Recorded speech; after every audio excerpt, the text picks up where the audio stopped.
Hello there, and welcome back. What is this place? Disconnected. Disconnected. Disconnected. Disconnected. Disconnected. Disconnected. Disconnected. Disconnected. Disconnected. Disconnected. Disconnected. Disconnected. Disconnected. Disconnected. I'm starting to feel disconnected. You have reached a number that has been disconnected. Hey there, and welcome to another live Thursday night Reconnected, and this time with another first-time guest. I've been getting a lot of those lately. The one and only Mr. Michael Viers from the Shameless Picture Show. Thank you for coming. Of course. Thank you for having me. I'm excited. It's an honor. Love your show. Love you. Love that we've been able to get this done. I genuinely feel like I've been counting down to this day for quite some time, so grateful that you're here. Yeah, especially because I had to reschedule the last one because I took my wife to see Rosemary's Baby in the theater. So I get it. Yeah. It's all right. I've heard it's an okay movie. Yeah, it's pretty good with a crowd. I would love to see it with a crowd. I got to say, I've only ever seen it at home, and I don't love it. I'm wondering if I would like it better in a theater, first of all. It's a movie that's grown on me. It's a movie that my mother really was hot on when I was young, and showed it to me at a relatively young age, that and Psycho. And I just thought, yeah, that was a movie. But it's a movie that's really grown on me over the years, and then seeing it in theaters with almost a packed crowd just kind of re-solidified that movie a little bit for me. Yeah, that makes sense. I need to do it. I will do it hopefully at some point if there's an option available. One shout out in the chat, Ronnie, confirm if this is correct. I believe it's Ronnie's birthday. Happy birthday if it is. I think it is. Happy birthday, Ronnie. Happy birthday, Ronnie. Let's break down first, what is the Shameless Picture Show? Oh, right. So the Shameless Picture Show is a film analysis podcast that I started with my former co-host, Nick Richards.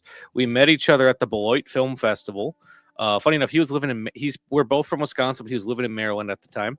And we loved talking movies with each other, and with there being a long distance, it was not always easy to do. So we started that podcast, and it was started with the conceit of every cinephile, whether they want to admit it or not, has a list of shame, a list of movies that they have not seen for one reason or another.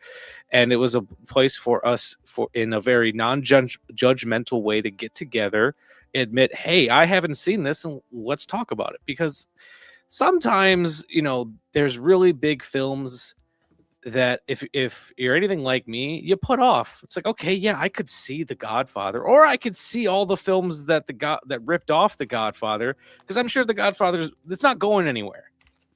That's true. And that's that.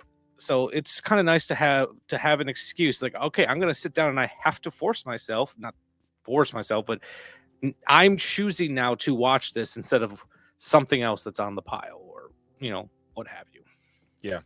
It's a conceit that I think is important. It's one that everybody has, even though many people seem to not want to admit it. Everybody, I don't know, is subjected to certain levels of ridicule, of actual shame, and then like very personal shame. So much so that in not every industry this is a problem, but genuinely around film, there's so many people that will literally lie about having seen something just because they don't want to be looked down on for that type of sentiment. But I don't get it. No, I'm sure, like back when I was in film school, when you didn't want to be that person, I'm sure, like Apocalypse Now was the film that I remember, like people being like, oh, have you seen Apocalypse Now? I'm like, yeah, don't ask me any questions. Right. I can't explain anything from it, but it's a good movie. Yeah, that sort of thing is so odd, and it is a sense of shame for many people. But Jesus, so many of the films, we might talk about them tonight when they're on either of our lists, because that's what we're going to share after the conversation, is more of a conversation about the Shameless Picture Show and films on our shame list. They might be films that we're going to delight in the fact that the other person still gets the opportunity to see it for the first time. That's got to be a sense of enjoyment for you when you get to show these films to people. Oh, absolutely. It's especially nice when it's a film that neither of us have seen, but I try to stick to the rule that one of us should not have seen it. I've broken that rule I've also slightly broken that rule where it's happened where I'm supposed to do an episode and then it falls through, and then it happens later on. I was like, well, technically, I've seen this movie now, but Right. I'm still gonna count it. Like I have that Yeah. happening soon with Clueless, for example. I'd never seen Clueless, Oh, masterpiece. but I have, and I was supposed to do an episode on it, and the guest fell through, and which is fine. It happens sometimes. But then I have Millie DeCherico wanting to come on and discuss it, and I was like, well, even though I've seen Clueless now, I'm still doing this episode because It was brand new for the show too. exactly. Interesting. Yeah. I bet that's gotta be fun just to discover things through that. So we'll get into some more like broad thoughts on the show and some of your experiences with seeing some of these for the first time. But let's talk about things other than that. What else have you done in your history that's related to the film industry that I might be leading you to answer so that we can talk about things that start with a T and rhyme with that movie Roma? Well, I think I mentioned that I went to film school. I'm one of those film school people, and I loved my time there. I went to the University of Wisconsin-Milwaukee, and they have a very experimental film program. Like, you're not gonna go to UWM and necessarily learn how to be a gaffer. No, you're gonna instead study the films of Stan Brakhage, and you're gonna watch things like Wavelength, and analyze it and discuss it. So like they're really good about putting a camera in your hand, like a Bolex camera, and just having you go out and shoot stuff and experiment. But like many people, I had a love for Hollywood cinema to extent, and then also just exploitation and horror. So I made a little film called From the Darkness Theater, and it actually did very well. It played at Phil Anselmo. I can't pronounce his name. The guy from I know the name of his horror film festival, the House Core Horror Film Festival. I cannot think of the band that he's in. It is Pantera. Pantera, yes. Obviously, you can tell, don't listen to the band very much. It played at his film festival. It played before Suspiria, and it actually played at the Cannes Film Festival. And while there, I traveled there by myself, and I met a lot of weird people, and I met Lloyd Kaufman of all people At Cannes. He was shooting his Occupy Cannes documentary at the time, which I think he's finally getting around to finishing. And I met also Liam Regan of Refuse. Refuse. I always want to say Recluse, and that's the wrong name. Refuse Films. Met him there when he was still trying to get Banjo made. I think he made the short film of it. He was playing Toxie at the time. And I just hit it off with a lot of those guys, and I hung out with them through a lot of it because I couldn't do much. You know, I was nobody. I could walk around the area where they're selling films, but I couldn't do anything. You couldn't even. So each country, when you're at the Cannes Film Festival, each country has its own little oasis. It's like a couple tents set up where you can go and relax, have a drink, network. The United States had one of these little oasis set up, but you could only get in if you're on their list. So I couldn't get in. So I hung out in Canada all the time. They were nice. They let me in. I'm not shocked about either of those two things, by the way. Exactly. The very exclusive US and welcoming Canada. Very surprised. Cannes, Troma. That is cool. So what else have you done with Troma since then? So after that, I became an editor for Troma. I was one of their first out-of-state editors. It was a very terrible system, and how it came to be is actually kind of funny. Essentially, what they would do is anytime Lloyd would go anywhere, film festival, or he had a cameo on a movie, he'd bring his little camera with him. Which is often, by the way. Lloyd doesn't say no to anything. Yeah, he'll just go there and shoot a bunch of stuff, and then pretty much say, cool, now that I have this footage, give it to one of our editors and make it educational. Yeah. Even if he has no intention when he goes and shoots any of this stuff, but then you have to weed through it and find a story in it. And that was my job. And I would mail them a hard drive. They would load it with footage and they'd mail it back to me. It was a very weird system. What year was this? This was 2013 through like maybe 2015, 2016. I stopped doing this right around the time that I met my wife. And originally they weren't even gonna like bring me on to do it. I emailed them asking if they're looking for an editor, and they told me, no, you're not in New York. We can't really do much with you, which is fine. I understood that. Lloyd came to Chicago for Return to Nukem High Volume 1 and wanted to get lunch with me. Man loves nachos. That's what every time I've ever had food with him, he gets nachos. And it was a fun conversation. We spent a lot of time talking about like Fellini films and things like that. And then at the end of it, I'm getting ready to leave, and he goes, Michael, why aren't you editing for me? And I was like, because your team told me no. Yeah. And he goes, who? I was like, I don't know the person's name. He goes, you email me on Monday. And then that was their editor. Edit that person off the team. Yes. Amazing. And I would say, he would personally watch everything I made. I cut, and he'd send me notes. Sometimes they're written on a napkin, and they would just take a picture of them. And it would just be like, he'd write time codes, and then in quotations, a joke. And I was like, okay, he wants me to add this joke in there, is what I usually assumed.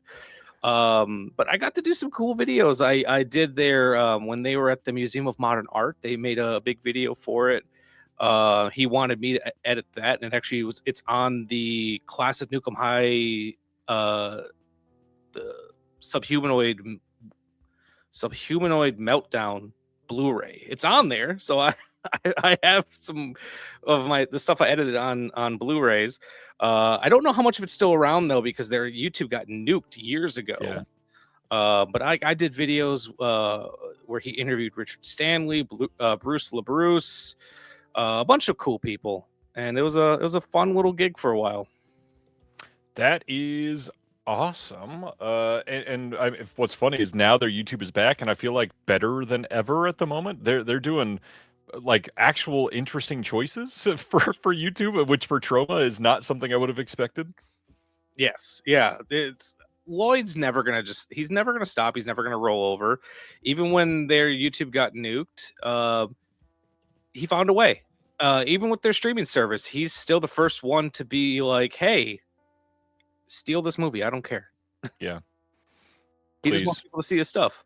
Yeah, 100%. And he's supportive of pretty much everybody. Like I said, he literally says yes to almost everything, which you can't say about everyone. There's a lot of people that will say no to everything. Mm-hmm. So, yeah, so I did that for a while. I did some freelance editing gigs, all the while trying to make films. And filmmaking is hard. It's especially when you don't have money. And I didn't have money to pump into it myself. And you get to a certain point, you get sick of asking for favors. And I moved to a small town in Wisconsin, and I was really depressed because I was just far enough that the drive to the city to do things was annoying, and I found myself just saying no to things, which is stupid. But it happened, and then people stop calling you when you don't say yes to things, which is understandable. I did it to myself, but I found myself kind of going through a rut, trying to figure out, what do I want to do? Yeah. I love film, but I couldn't picture a path without filmmaking. So that's why I started the podcast. I thought it was like, can I rediscover my love for film? And look where you are now. Yeah, I'm doing the Disconnected podcast with you. That's not moving up, but thank you. There's other things. I mean, you're working on other projects right now that I'm so eager for people to hear about someday too. Yes. Yeah. I don't know. I feel like I know which one you're talking about. It rhymes with cook. Um, Yes, that's the one. but I didn't know if we were talking about that yet. Yeah, I'm excited to see what else, reflecting back on a period of life that has led to so many connections for you, what that means, and what you can be able to really supply to other people that will be interesting enough for them to literally purchase. I'm excited to see that. Yeah, I am too, and I'm excited to have you as a partner on this mystery project. Everybody's now going to be like, "What the hell?" Okay. Well, first, before we get into the next regular portions, you live in what is currently a like polar tundra. Wanted to say, everybody stay safe. It's going to be a wild few days. My wife literally was meant to make dinner during my last stream so I could eat between the streams, and she got stuck at the grocery store for an hour and a half because everything is so packed right now. I had to scarf down 2 McDonald's cheeseburgers in a span of like 90 seconds. I And didn't even see you eat them. I've been staring at you this entire time. Well, it was right before we went live, literally during the theme song. It has been intense. Yes, I am still a little hungry. Thanks, McDonald's. So yeah, stay safe out there. It's going to be wild. We got to talk about this movie. So let's talk about this. What we've been watching recently. What have you seen the last couple weeks? All right. So, well, funny enough, you mentioned about Polar Vortex. I had tickets to go see Marty Supreme tomorrow, and it just got canceled on me. Oh no! Yeah, my wife literally just texted me when we were here. She's like, "No movie tomorrow." I'm like, "Damn it!" That sucks. All right. So, last couple weeks, how far back do you want me to go? However much you want to talk about. But first, let's talk about the Testament of Anne Lee, because I think I said that title like 18 times during the last stream, and not because they were nominated for anything, but because I loved it so much. Tell me about the Testament of Anne Lee and what you thought.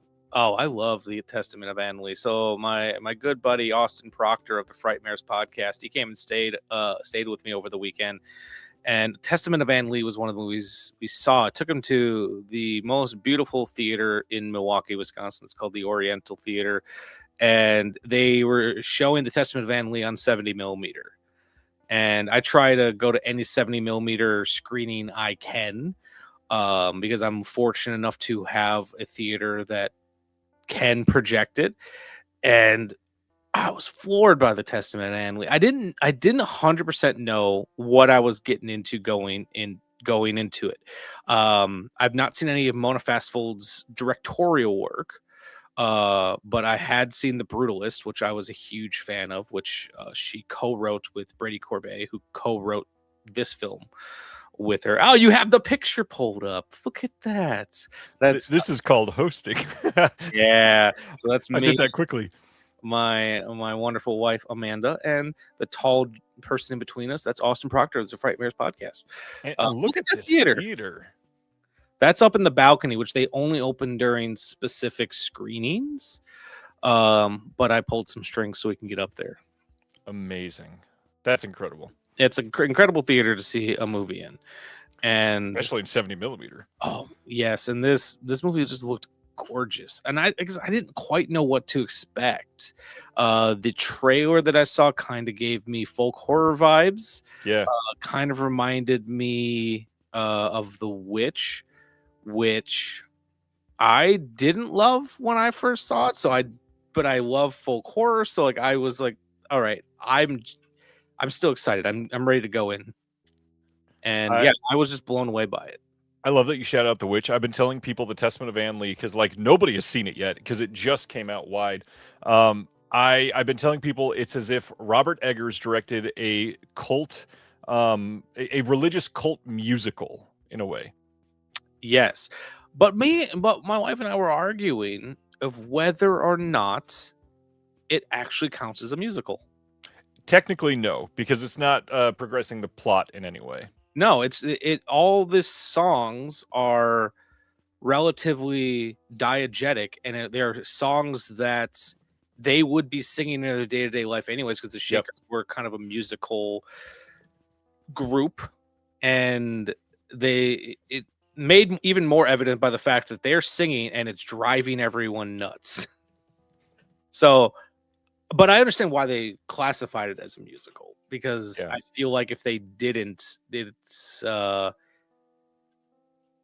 it almost feels misleading not to mention it.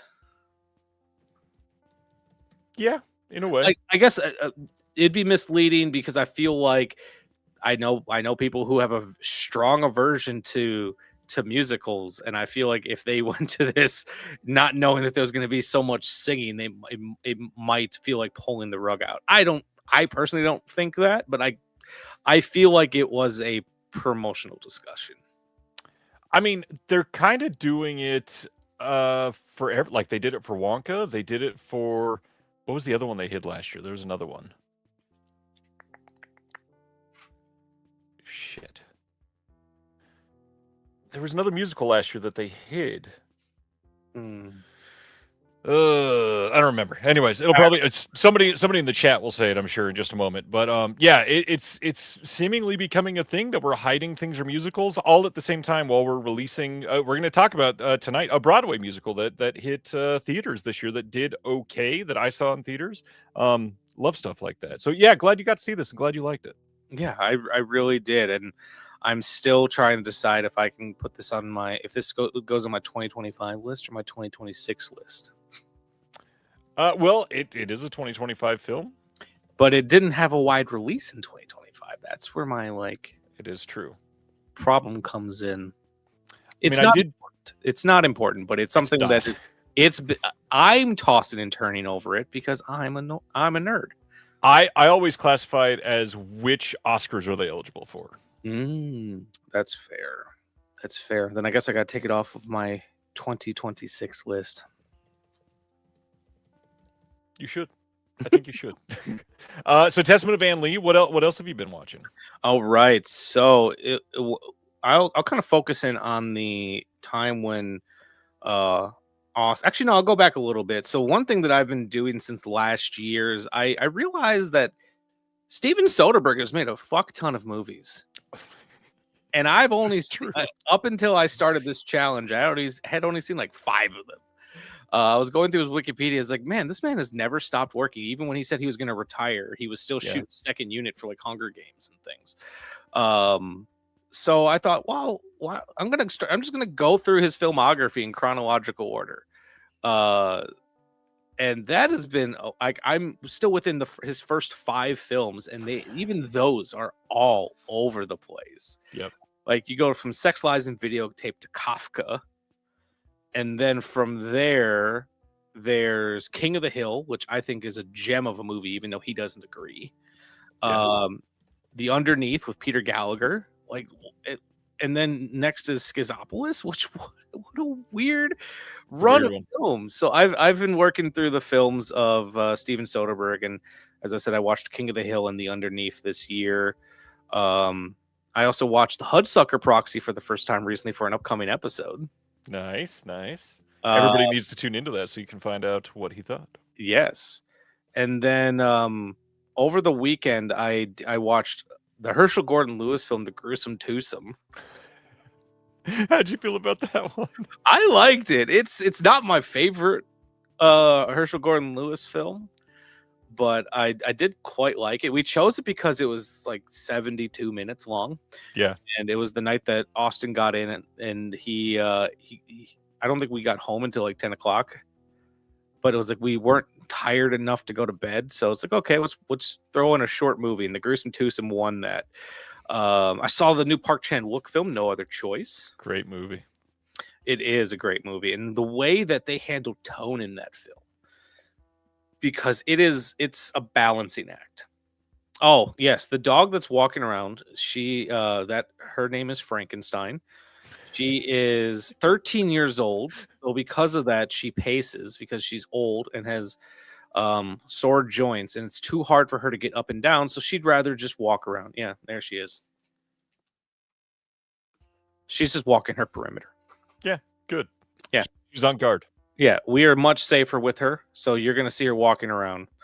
But No Other Choice. No Other Choice was a great time. They handled that tone expertly.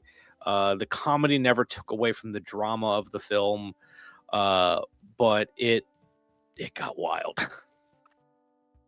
I love No Other Choice. Funny enough, I saw that and Testament of Anne Lee in a span of 2.5 days at the St. Same. Louis International Film Festival in November, Well, and loved them both. yeah, that's essentially what happened. Well, it wasn't at the St. Louis Film Festival, but it was the span of a day.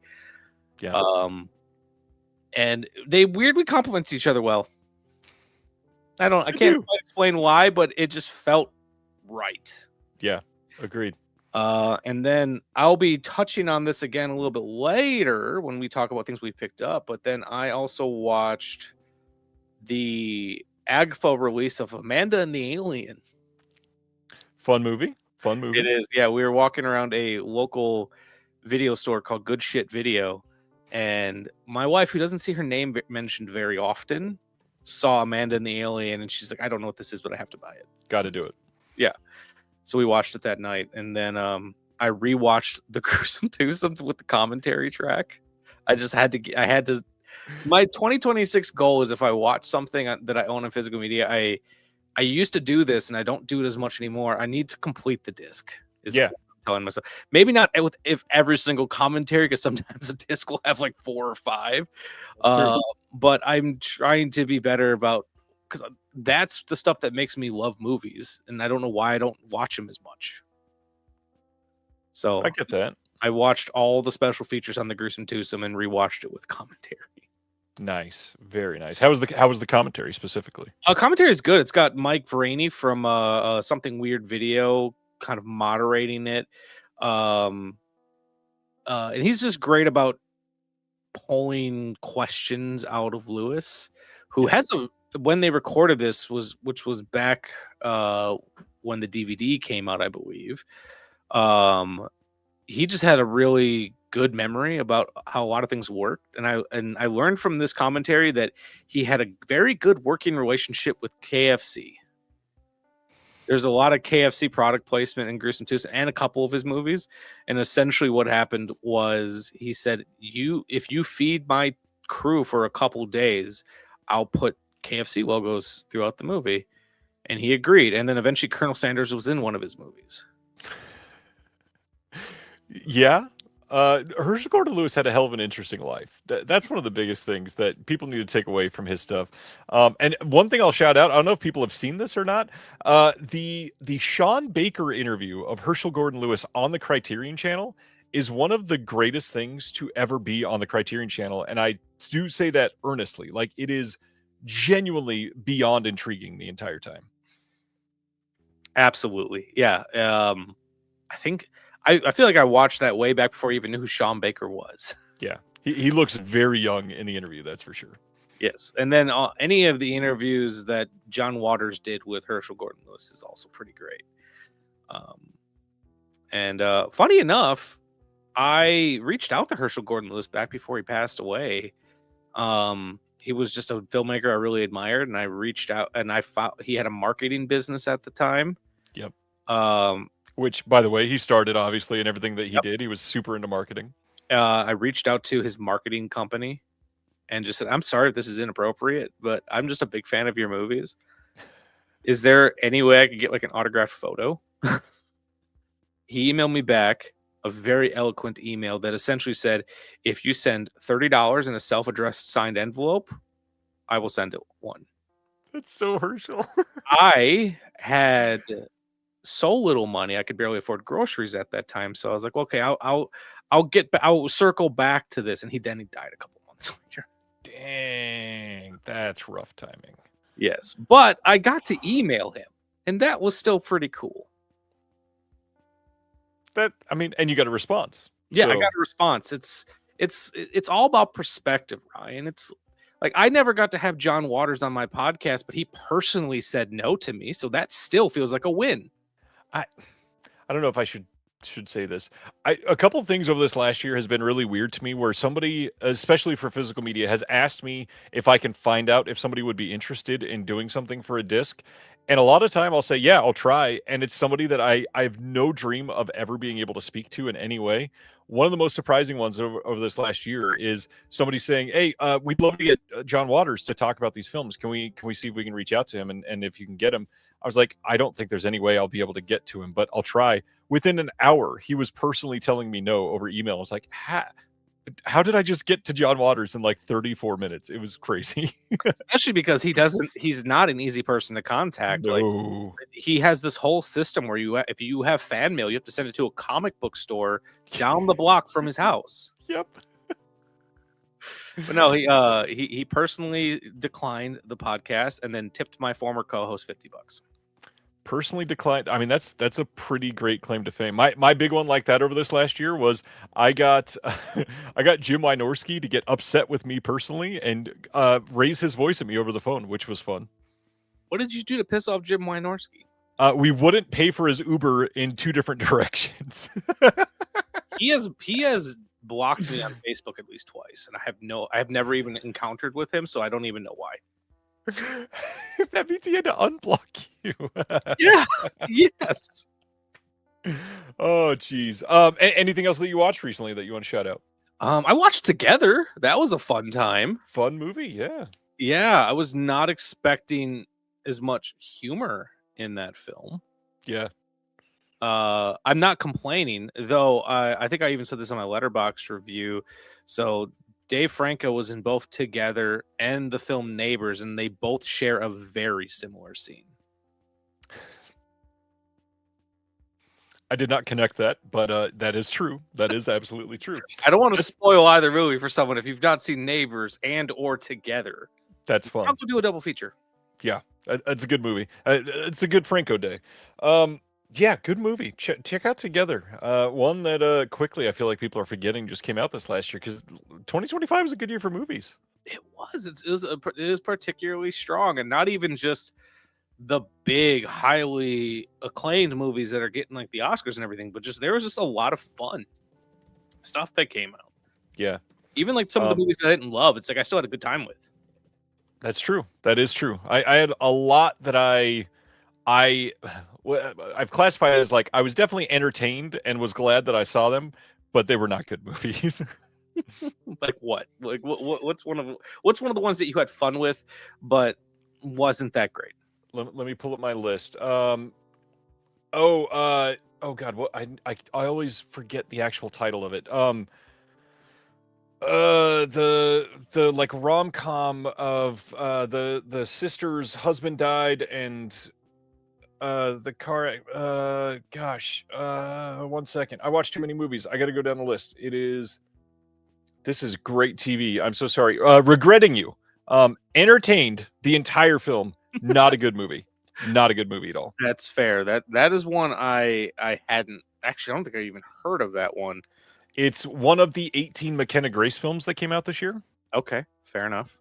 It's not good, but it is a fun watch for sure. Another one, let's see. That's kind of how I felt about Honey Don't. Like, I don't think this is a good movie, but I had a lot of fun watching it. I am a Honey Don't defender. I think it is a very good movie, and a lot of people are not approaching it as if it's a send-up of like 40s gumshoe detective fun stories, which is very obvious because oh my God, is Margaret Qualley's accent in that literally just pulled right out of a absolutely. 1943 noir. Like, no, you're absolutely right. I said I just had such a great time with it, but like I left that movie and I was like, I think I need to see this again because I really don't know how I'm feeling about it other than I had a great time with it. Super innovative opening credits in Honey Don't as well. Weird thing to remark on, but I love the opening credits in Honey Don't. Right. Credits don't get enough credit. But no, like, and then there was just some little things that I feel like went really under the radar. Like Splitsville. Splitsville was something I hadn't even heard of, and it was probably the hardest I laughed all year. There's one scene in that made me laugh maybe the hardest all year. The roller coaster scene is probably the funniest scene to come out of all of 2025.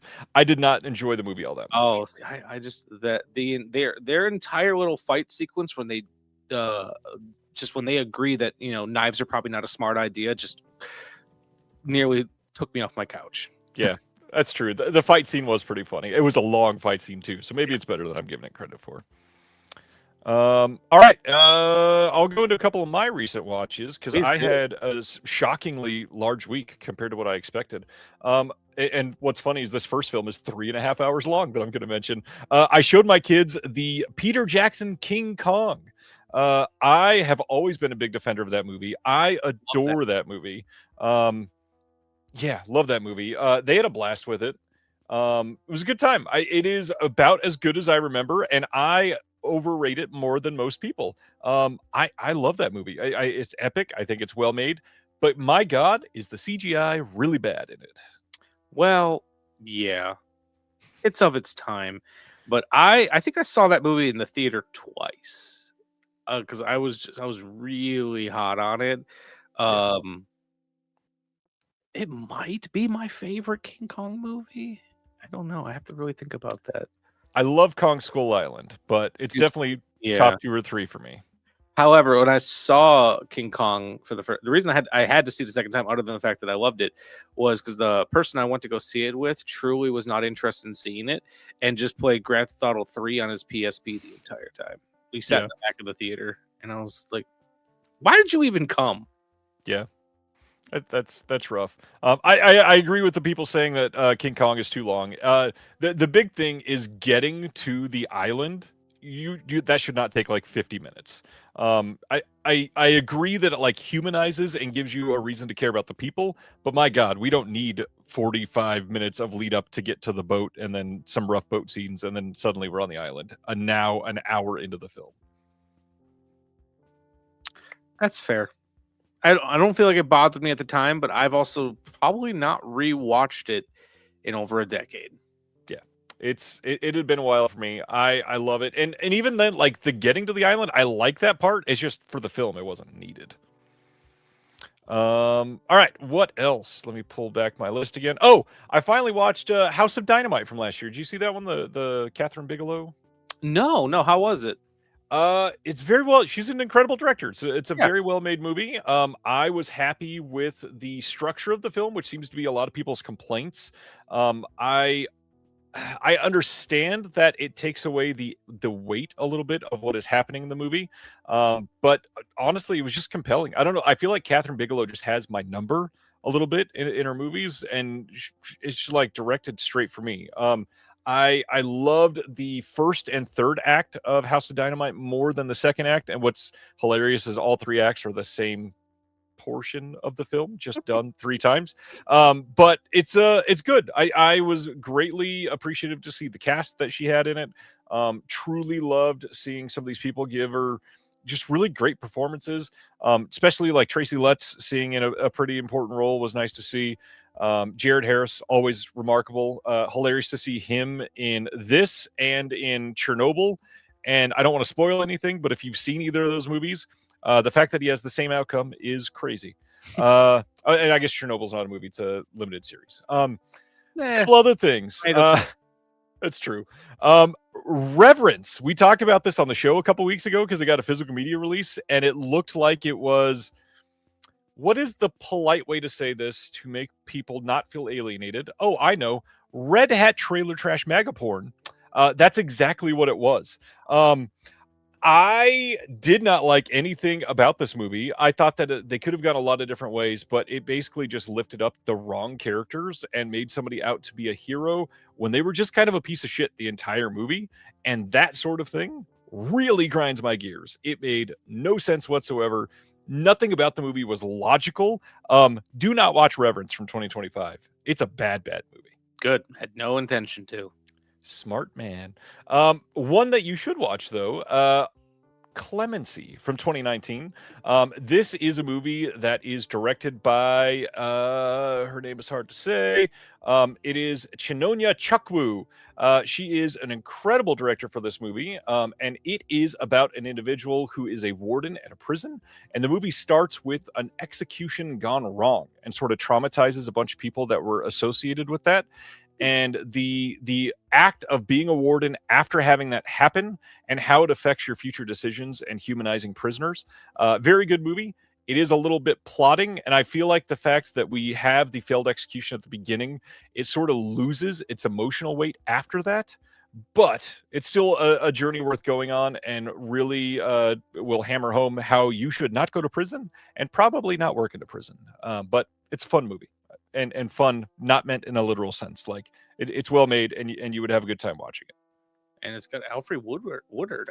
That's great. He is quite good in it. I also watched Your Sister, the Mumblecore movie from 2011 with Mark Duplass, and good movie. It is just shockingly well written, directed by Lynn Shelton, who is a master. Very, very well done. Yeah, Emily Blunt, kind of weird accent work in the movie, but they sort of make it make sense by the end of it. Check it out. Good movie. I'm appreciative that I got to see it. That's Some all I good got. stuff. Like I said, a couple of these I've never even heard of. So That was one of my goals this week. Is And- some very underseen movies. what was the name of that last one? Your Sister's Sister. Because I was quite fond of a lot of those mumblecore movies when they were first coming out. It's just they all just kind of worked for me. There is maybe the funniest moment in any mumblecore movie I've seen in this movie, and it's Mark Duplass trying to show people a condom. I'll just leave it at that. It is wildly funny. Wildly funny. I'm sold. I've added both of these to my list because now I need to see them. Speaking of being sold, what have you been getting in lately for physical media? All right, I have to do these in stacks, so bear with me. By the way, I love all the people that have already tonight said how much you resemble Stanley Kubrick. I haven't caught those comments, but I did I led a panel a couple years ago for a horror film festival, and the photographer took a picture of me in just the right angle, and I was like, oh man, I look like Stanley Kubrick. Nice. All right, so these are in a weird order, so I'm just going off of them. So recently, I got Let's Scare Jessica to Death.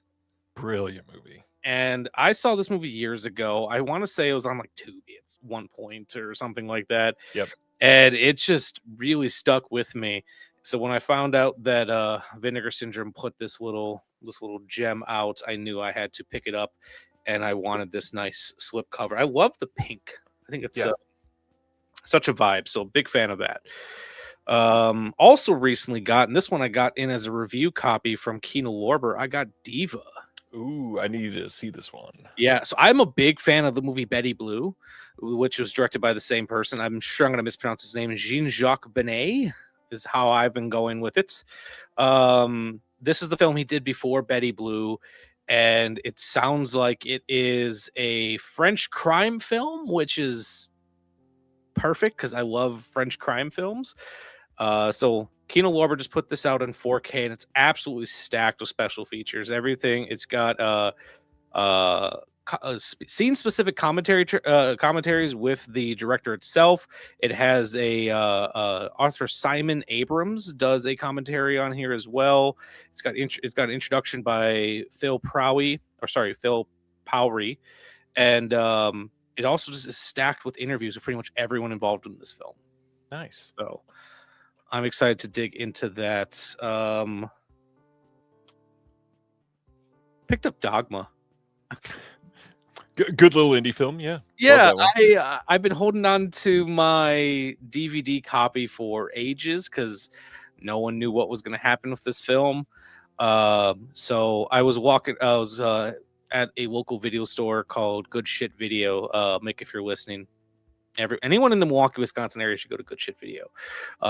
He has a lot of the boutique labels that we all know and love. He had this sitting on the shelf, so I was like, well, last time I tried getting it from Walmart, I couldn't because it was sold out. So this is my sign. Then I need to buy Dogma. Nice. You guys? Go ahead. No, please. I was going to say I'm kind of jealous because I'm really dying to see it on 4K, but I don't have one yet because I ordered one from the Secret Stash to get it autographed by Jay and Silent Bob, and their run of it is not going to be in until like 2.5 weeks from now, and so I'll be able to see it someday. Yeah, I'm really excited to rewatch it because It's been a long time since I've watched. I feel like I had this paranoid feeling that something was going to happen to my DVD of it, so I never wanted to like watch it. I know that's like really a crazy thought, but now I have this new 4K, so I can watch as much as I want. Nice. That's awesome. It's cool that you said you ordered your copy from the secret stash. Yeah, they were sharing it on socials, and they didn't have too many, and I think they did it twice, and they both sold out like within a couple hours. The people that the people that work there are super nice. So Yep. I'm a big fan of the movie Vulgar, Brian Johnson's movie, Yeah. and I emailed the store one time just saying, once again, what kind of I did Herschel Gordon Lewis is like, is there any way I can get Brian to sign this? Yeah. And they emailed me back within 15 minutes, and they're like, "Yeah, just send us the just send us the slip cover or like the card inside of it to this address." And he sent it back signed with a nice little note. Look at that. That's awesome. Yeah, he didn't even charge me $30 like Herschel That's did. way better than Herschel Gordon Lewis. All right. So my next question was going to be: do you have a half price books where you're at? We have, I think, 2 around here. Yeah. All right, I'm only asking because some of the stuff that I got next is from, it's from half price books. I shockingly found Operation Condor, the '88 films release at half price books, Region B, but I've got an all region player, so it's not a big deal.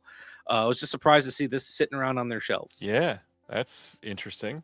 And then one of my hyper fixations when it comes to physical media is Burt Reynolds. He is my favorite actor. Ryan, you've heard all about my love for Burt Reynolds. And most of you should have by now, because hopefully you've bought the Physical Media Advocate with Burt Reynolds on the cover, where Mike had a really wonderful piece on the inside. So thank you for that, Michael. You're very welcome. So it's always my goal to eventually get every movie that he's ever been in. I've got a lot of the big ones, so now I'm kind of going through some of the less popular ones. But I found some of them half price books. I didn't even know he was in these. Universal Soldier 2 and 3. Found this on DVD. All right. Mystery Alaska. That is a very common poster trope. Yes. A couple things. The I just want to read what's all on the cover because it gets progressively funnier. So it starts off with a review of it from Ted Goldenberg from Fox TV. He calls it the Rocky of hockey, which I just love saying. The next review is from Jason Miller of ABC TV. It's only TV people reviewing this. It says full of action, suspense, and heart. And then right above the title, from the director of Austin Powers. From the director of Austin Powers is wild. Gary says, make sure you have the Twilight Zone collection because Bert is in an episode of that. I know. I'm tracking. So there was a period of time where you could get just select episodes of Twilight Zone on DVDs. I want to get all of the Twilight Zone, but I'd like to find if they ever released his episode on a disc so I can put that in his section. That makes sense. And then last thing I got for Burt Reynolds was the Johnson County War. It's a Hallmark Channel Western, early Hallmark, like 2002. So I don't think they're even a channel yet. Right. It was written by the guy who did the Lonesome Dove series. So interesting. I've got more. I can keep going if you want me to, but this was the first stack that I grabbed. Let's do a little sandwich action then. I'll do mine because I don't have a ton like you, and then you can do a few more. Mine are kind of all over the place, but wanted to share a bunch coming in from Australia. These first 2 are not Australia. I got the second run DVD Blu-ray release of Manthan. This is an Indian film that they just put out in the UK a few months ago. Been eager for this, had this pre-ordered with a couple other things, and it's finally here. Stoked on it. We are... Can I show everything on here? Yes. We talked about this a couple weeks ago. This is absolutely an adult release. This is the Ultra Flesh Archives release of Wild Heart. This is the Leslie Winston collection. Everybody, if you're interested in loops or the adult fare, check this out. Support what they're doing over the Ultra Flesh archives. Absolutely worth it. They have more in the works. And speaking of, we'll say the adult fare of that, you should check out the Imprint Films release of Intimate Confessions of a Chinese Courtesan and Lust for Love of a Chinese Courtesan. Very eager to see these. Have not seen either one. Some decent extras on the back. They've got Paul Foneroff on here talking about the first film. There is Intimate Confessions of Three Shaw Girls, a featurette. Yeah, these look really good, actually. Very excited about those. Look at that. Dakota shouting out Ultra Flesh is so good. Love the commentary with Leslie Winston. And then a couple more from Imprint to go with the Shaw brothers. Their 4K release of Jackie Brown is in. Ooh. Nice looking release here. Nothing on this, as far as I'm aware, that is not, or nothing on this that is brand new, but it does compile a lot of the stuff for Jackie Brown that I love. So stoked on that. And then loved their first set. And here is Shaw Shock Volume 2, another Shaw Brothers release from Imprint. These boxes are giant, but I mean, this has the Enchanting Shadow, the Bride from Hell, and the Ghost Lovers on here. One of these has not gotten a Blu-ray release otherwise, and so check these out if you're into it. The Shaw Brothers stuff has been excellent lately. Question: do those fit on a shelf? They do. Yeah, they I mean, they're thick. That's the big thing, but they're the same width. Okay. So I have the Imprint Never-Ending Story that they did, and that doesn't even fit on my shelf. You know, I showed Jackie Brown. I could show Kill Bill. Yeah, this thing is massive. But the big thing to show the size. So you talked about Refuse Films. Here's their release of Frankenhooker that Liam put out. You can see same height as the box set Shaw Shock, but look at the width difference. Their box sets are massive. Chunky box. Very, very chunky. I love big boxes. Can you lie about that? No, okay, that's good. I didn't want to have to call the guy. All right, what else you got? All right, so I feel like I shouldn't talk about everything because I got a lot, but I'm gonna try to cherry pick this a little bit. This one was a complete blind buy. I bought Bang the Drum Slowly, the Cinematograph release. I love their curation. I just love the stuff they're putting out. I haven't bought many of their releases just because they're dropping a lot of them pretty quickly. And I don't know what about this movie appealed to me. I don't like baseball, but I love baseball movies. This is true. I love that said when just an hour ago I was streaming live with a shirt that said "Baseball is Cinema." Maybe you can help me understand baseball. I love the director of baseball that I was on the show with. But yes. Fair enough. All right. So yeah, I got Bang the Drum Slowly. This one I got a little bit ago, but my good friend Matt Harding, who is the regional warrior for Severin Films, who I've been emailing because I'm working a con for him. Yeah. So Matt's a good dude. I met him couple years ago because of a video store that I don't know if they're still selling movies, but they're called Blast Radius here in Milwaukee. They put me in contact with him. He came up to Milwaukee to do a little event with a place called the X-Ray Arcade. They're cool. They're like a little punk venue. They have a lot of punk shows, and then they also do movies. I stopped in just to see him, and he hooked me up with this House of Psychotic Women box set. He made me an offer I couldn't refuse on it, and I just had to have this thing. And I haven't even opened it yet because but I'm going to be digging into this very soon. I'm hoping. All right.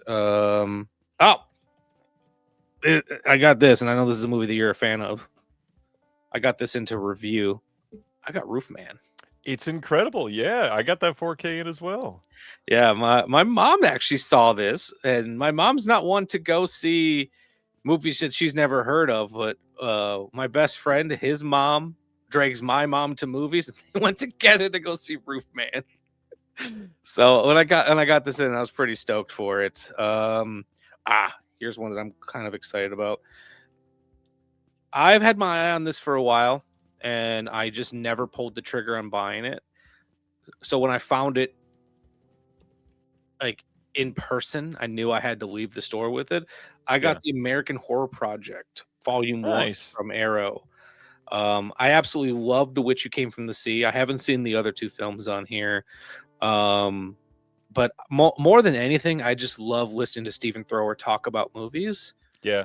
And a lot of times I'll buy things that he's on just because he's involved. But I know like he pretty much like curated this set, so I knew I wanted to have it. Who's asking? Stan is asking if Roofman is streaming. Roofman is a Paramount film, so if it was, it'd be on Paramount Plus probably. Yes, I think it's actually on Prime. Okay. Oh no, I was wrong. You were right. Paramount Plus. For some reason, I thought it was Prime. They both start with P. That's why. Yeah, when it pops up on my Apple TV, and I just see the little logo in the corner. Yep. Oh, Mike says it's also free on Prime, so maybe we were both. Oh, there we go. And then I'm going to talk about two more things. Next, I picked up the 4K of Flow, the Criterion, because I just got this from the library not too long ago because I wanted to see it. Completely enamored with it. I don't know if you saw it. Have you seen it? I did. Yeah. I think it's just a cute little film, and I liked it quite a bit. And I also love that it has another film from the same director called Away on this as well. So, and then the last thing I will highlight, because I've never seen it and I'm really excited for it, I got Thunderheart. Ah, very nice. Yeah, this one I've never seen, but I'm a sucker for Val Kilmer. And actually listening to you and Brian talk about Val Kilmer quite a bit last week. Yeah. I was pretty excited when I got this into review, because it's one of the films that in his filmography that I've missed. Well, that and multiple names that have sadly left this mortal coil over the last year. It's Graham Greene for sure. Perfect time to check it out. Yep, and then it's directed by Michael Apted, who directed my favorite music biopic of all time, The Coal Miner's Daughter. Nice. I don't know if it's within arm reach. Oh, it is. It's down here. I just got in The Coal Miner's Daughter 4K. There's a 4K for that. It just came out. Who put that out? The studio did. All right, I'm gonna have to get that because Coal Miner's Daughter is a movie that I have a very interesting relationship with because I don't even know why it appealed to me so heavily when it did. I remember seeing it for the first time. I was going through just going through the channels, and I think it was playing on like HBO or Showtime or something when I was a kid, and it was rated R. So I just assumed when I was a kid, I assumed any rated R movie was going to have nudity. And at a young age, that's all you're kind of looking for. I put the movie on, and I just got so wrapped up in the story. I remember it.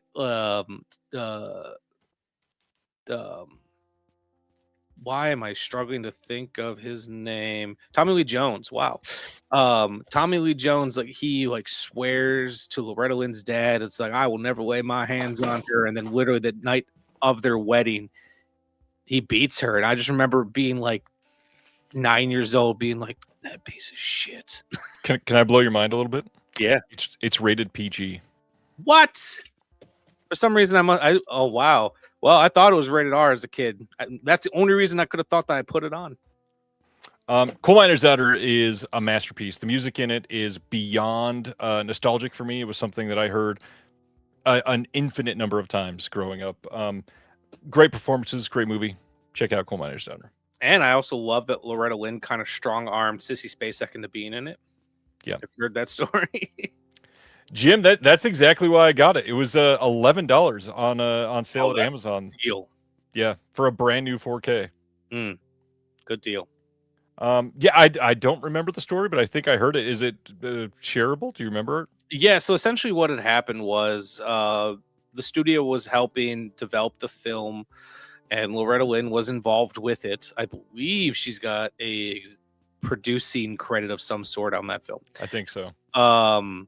And she had seen Sissy Spacek and I think Carrie. That would make sense. And just thought, was like, well, this is the girl that's going to play me. And reached out to Sissy Spacek and was like, I want you to do this. And Sissy Spacek said, I can't sing, and I don't want to sing. So Loretta Lynn went on like Johnny Carson and was like, "We are making a movie about my life, and Sissy Spacek is gonna play me." And Sissy Spacek was watching live when it happened, and was like, and just kind of, well, I guess I have to play her now. Yep, that's pretty great. That takes some balls. Yeah, Loretta Lynn Amazing. was that kind of person. She was cool. All right, so that is it for pickups and recent watches. After announcements tonight, like I said, we're going to be talking about our own shame list, 5 titles that we have not seen yet that we absolutely should, that we do not feel shame over, and we're excited to see for the first time and definitely need to get done. But first, let's talk about some announcements. Criterion was the first announcements this week, and first-time guest Michael gets to talk about Criterion with me. That's great. April 7th, we got a 4K coming of Gilda from 1946. This is going to have an audio commentary by Richard Schickel. Basically, it's all the stuff that's on the old disc. Not much to say here. It's just an upgrade to the 4K. Any thought on Rita Hayworth or Gilda? I like Rita Hayworth. I've not seen a lot of her films. I have that old Mill. It's not even that old, but Mill Creek put out like a Rita Hayworth collection that I've been slowly working my way through. But yeah, no, this is one that I have not had the opportunity to see yet. Neither have I. In fact, I think I've only seen maybe 1, maybe 2 Rita Hayworth. Yeah. Good stuff. Another one that I sadly have not seen, but now this will be the most absolutely perfect time to see this. We got a 4K and Blu-ray upgrade of Trouble in Paradise from 1932, the Ernst Lubitsch film. To make the jump to 4K for a Lubitsch film is great. I can't remember, correct me if I'm wrong in the chat. If so, I think this is the first 4K Lubitsch, which feels like a pretty big deal on this one. It definitely feels like a big deal, yeah. Yeah. Love the cover of this one that I'm going to have to check out. Have you seen any Lubitsch films? Another one that I have not seen. However, I do have fond memories of listening to Mark Cousins say his name in the History of Film documentary. Good doc. Yeah. And I just love the way that he says his name. Next up, a film that, no joke, so a little peek behind the curtains of how I do announcements sometimes. Criterion, they usually announce on the 15th of every month, and so I was ready on the 15th, which was Thursday of last week, to post announcements, and I had something up on my screen ready to go, and what I normally do when I know that a certain company is going to announce, I fill in all of the information from what I can guess. I knew that they were doing April announcements, so I had the coming on April, the first Tuesday, which was, I think, the 7th, on 4K from Criterion, and I always put in a fake movie, so I just have to double click it to highlight and put something else in there. The fake movie I chose last Thursday was Life of Brian. I was like, there's no way Criterion will ever release Life of Brian, and then they literally announced it the one time that I typed it in there as the fake movie, and I was like, I literally called that. That was incredible. So we are getting a 4K and Blu-ray release of Life of Brian. Never saw them getting the rights back to this. This had been a Criterion DVD ages ago. 1979 release from Monty Python, which is a remarkable movie. This is going to have 2 audio commentaries. We've got a bunch of the Pythons in there. We've got the story of Brian from 2007, which is a making of doc. There is a bunch of extras from way back in the day, including some deleted scenes, original illustrated recording, all kinds of stuff, including a new essay by Bill Gabiri.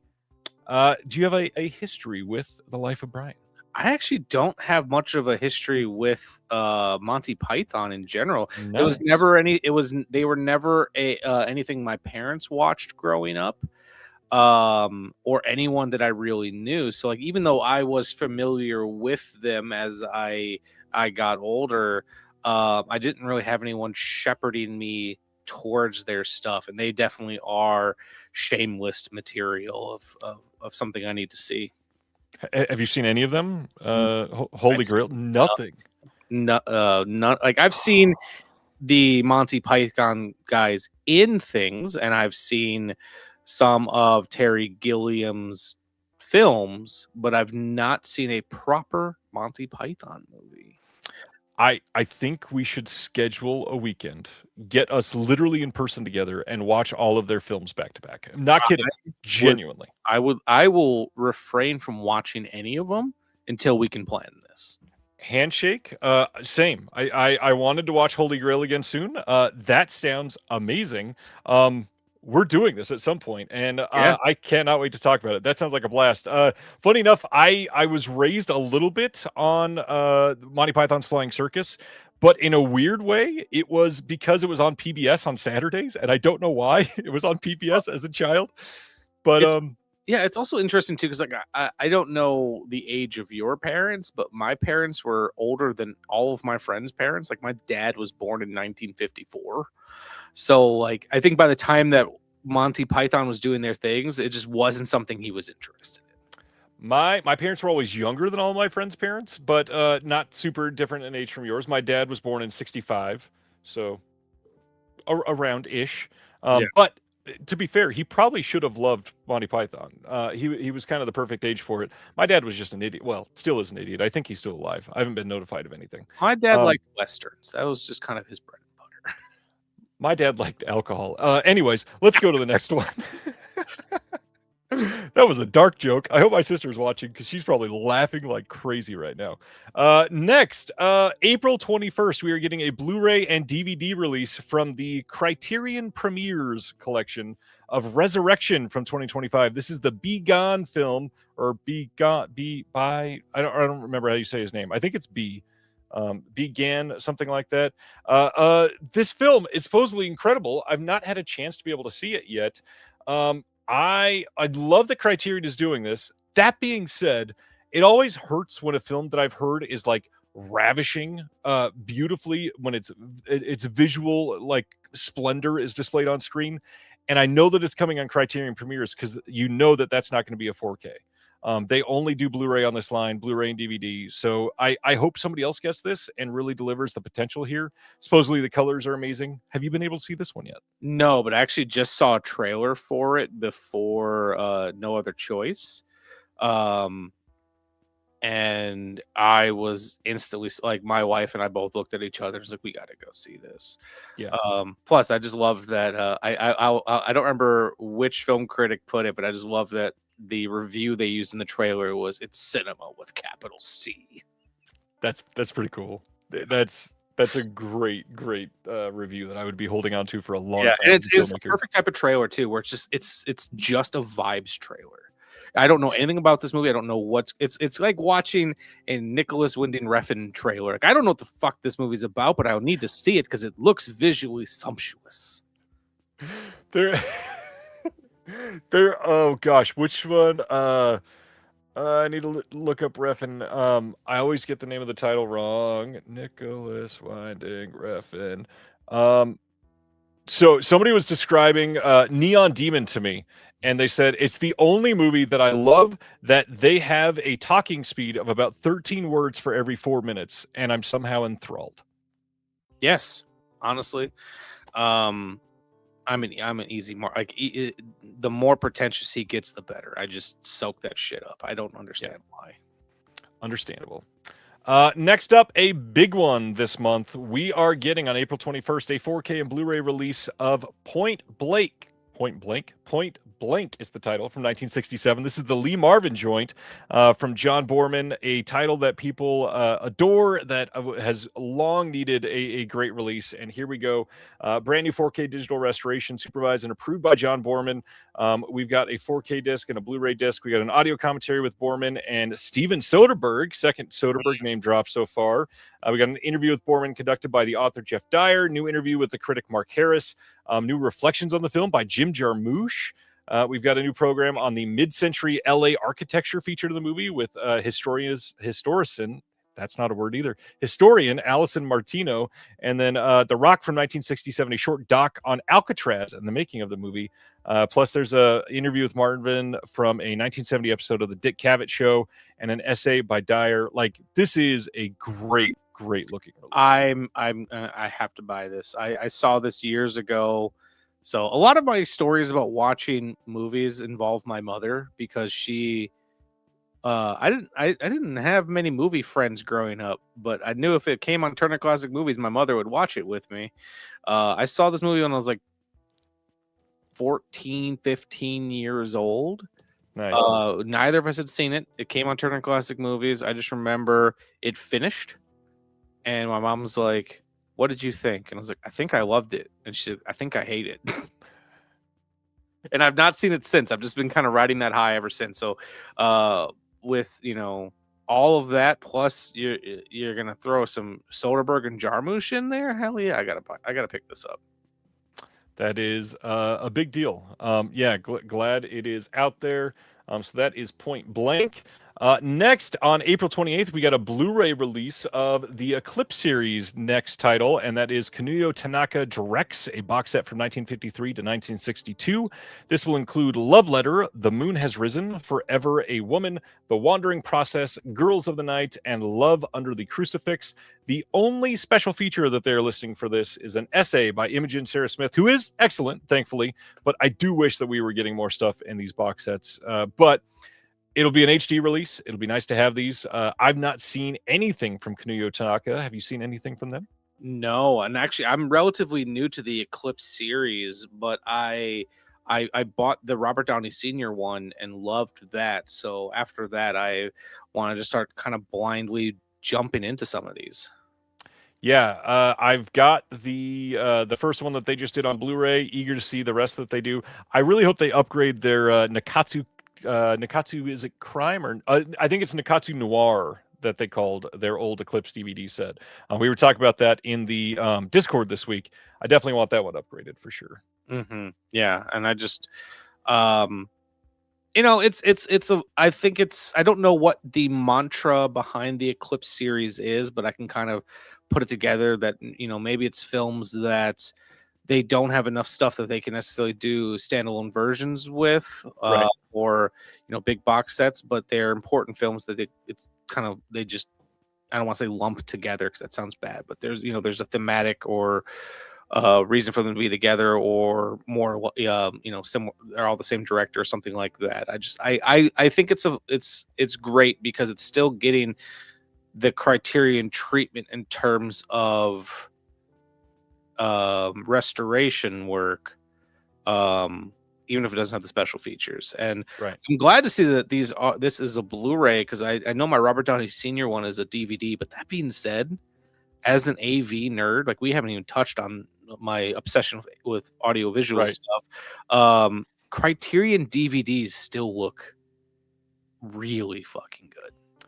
For a DVD, they truly do. I'm still amazed, especially mostly boutiques that have been doing DVDs for a long time release some really great DVDs, like Mondo Macabro DVDs. Some of those still look remarkable. I always laugh though, putting in a studio DVD. Like, we went to show the kids Honey, I Shrunk the Kids on DVD, and literally had to stop because it looked like absolute dog shit.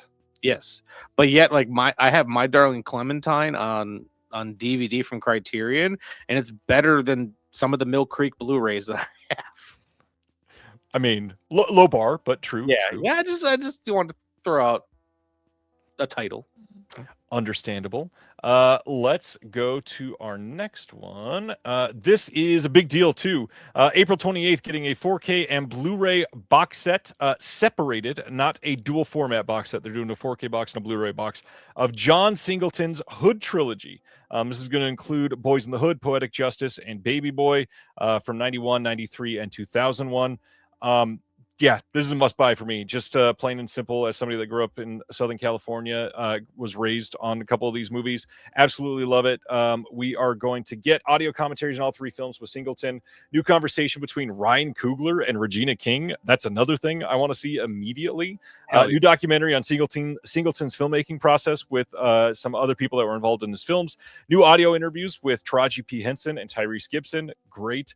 Some deleted scenes, archival extras, and then an essay by Julian Kimball. Any thoughts on John Singleton? I've only seen Boys in the Hood, but it's a movie that really stuck with me. Another movie that my mother showed me at a very young age, and I feel like I am the person I am because I saw something like that at a young age, and it really stuck with me. Definitely need to pick this up. Yep, this is the first sale after this goes on sale. It will be in my hands. More breaking Criterion news from last week is that Variety shared that they're going to be releasing 3 Neon films from this year on disc from Criterion over this next year. We are getting Jafar Panahi's It Was Just an Accident, Joachim Trier's Sentimental Value, and then Kleber Mendoka Filho's The Secret Agent. No news on 4K / Blu-ray, whatever is coming on those, or exact release dates. But how many of those 3 films have you seen, and what do you think of them? Haven't seen any of them, but Whoa. I really wanted to see The Secret Agent and Sentimental Value. The first one I have not heard of, but I've heard of the filmmaker. So I definitely want to check out all these. I will be getting all 3 of these. I have not seen It Was Just an Accident yet, but everybody I trust loves that movie. I love Sentimental Value, and I really have liked Secret Agent. I like how it was made more than the actual film itself, and there's some things that are breathtaking in Secret Agent. I think the opening for Secret Agent alone is going to stick with me for a long time. Just a wonderful, wonderful, wonderful scene. The way they crafted it, so good. And he's an incredible actor. So glad he was nominated today. All right. Other than that, let's talk about third-party retailers because I clicked twice. Let's go back to this. Diabolic DVD has announced that they've updated a couple things. One, finally, for the love of God, they are offering a version of free shipping.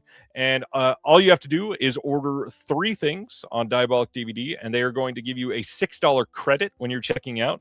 Now, this is interesting because it is free shipping, but it's not free shipping because it's not going to be listed as free shipping, but it will cover your price of shipping.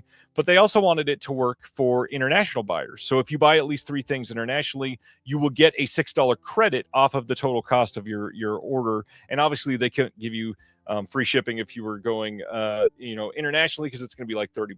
But now you'll save $6, which is pretty cool. And then they're also doing a loyalty program. This is all live now. So on top of that, you will be able to get a point earned for every dollar that you spend. And once you've accumulated $300 of purchasing, you will receive a $20 coupon. Good towards anything on the site.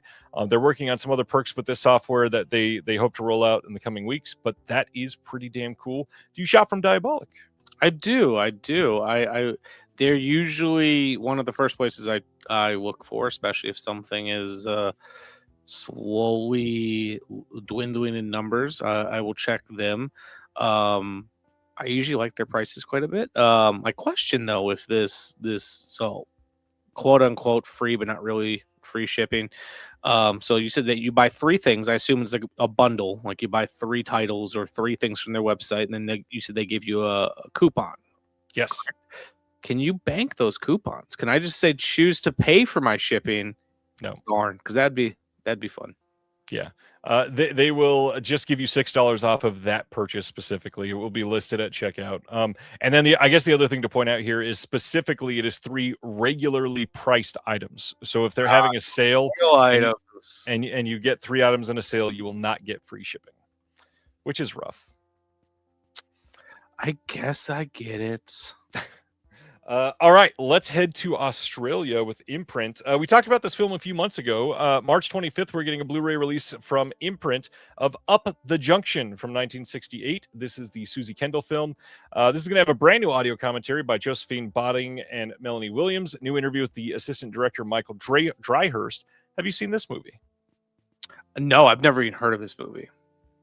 I had not the first time that we announced this a few months ago from Screenbound, but I'm dying to hear this. Everybody that was from the UK said this was a big one for them.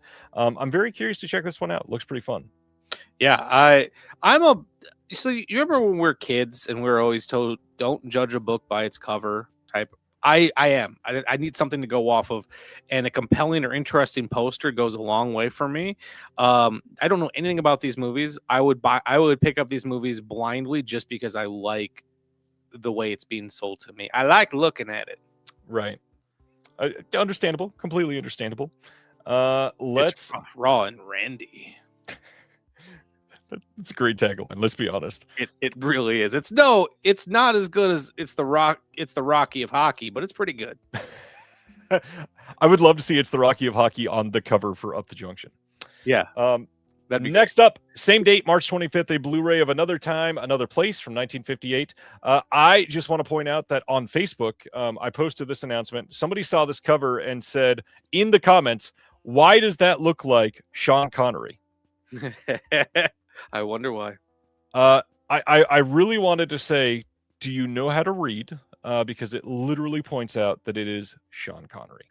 This has new audio commentary by Lee Pfeiffer, Tony Latino, and Paul Scrabo. Imprint putting out a Sean Connery film, early Sean Connery. This looks like a fun release. It's the first time ever on Blu-ray, which is exactly what I love to see coming. Mm-hmm.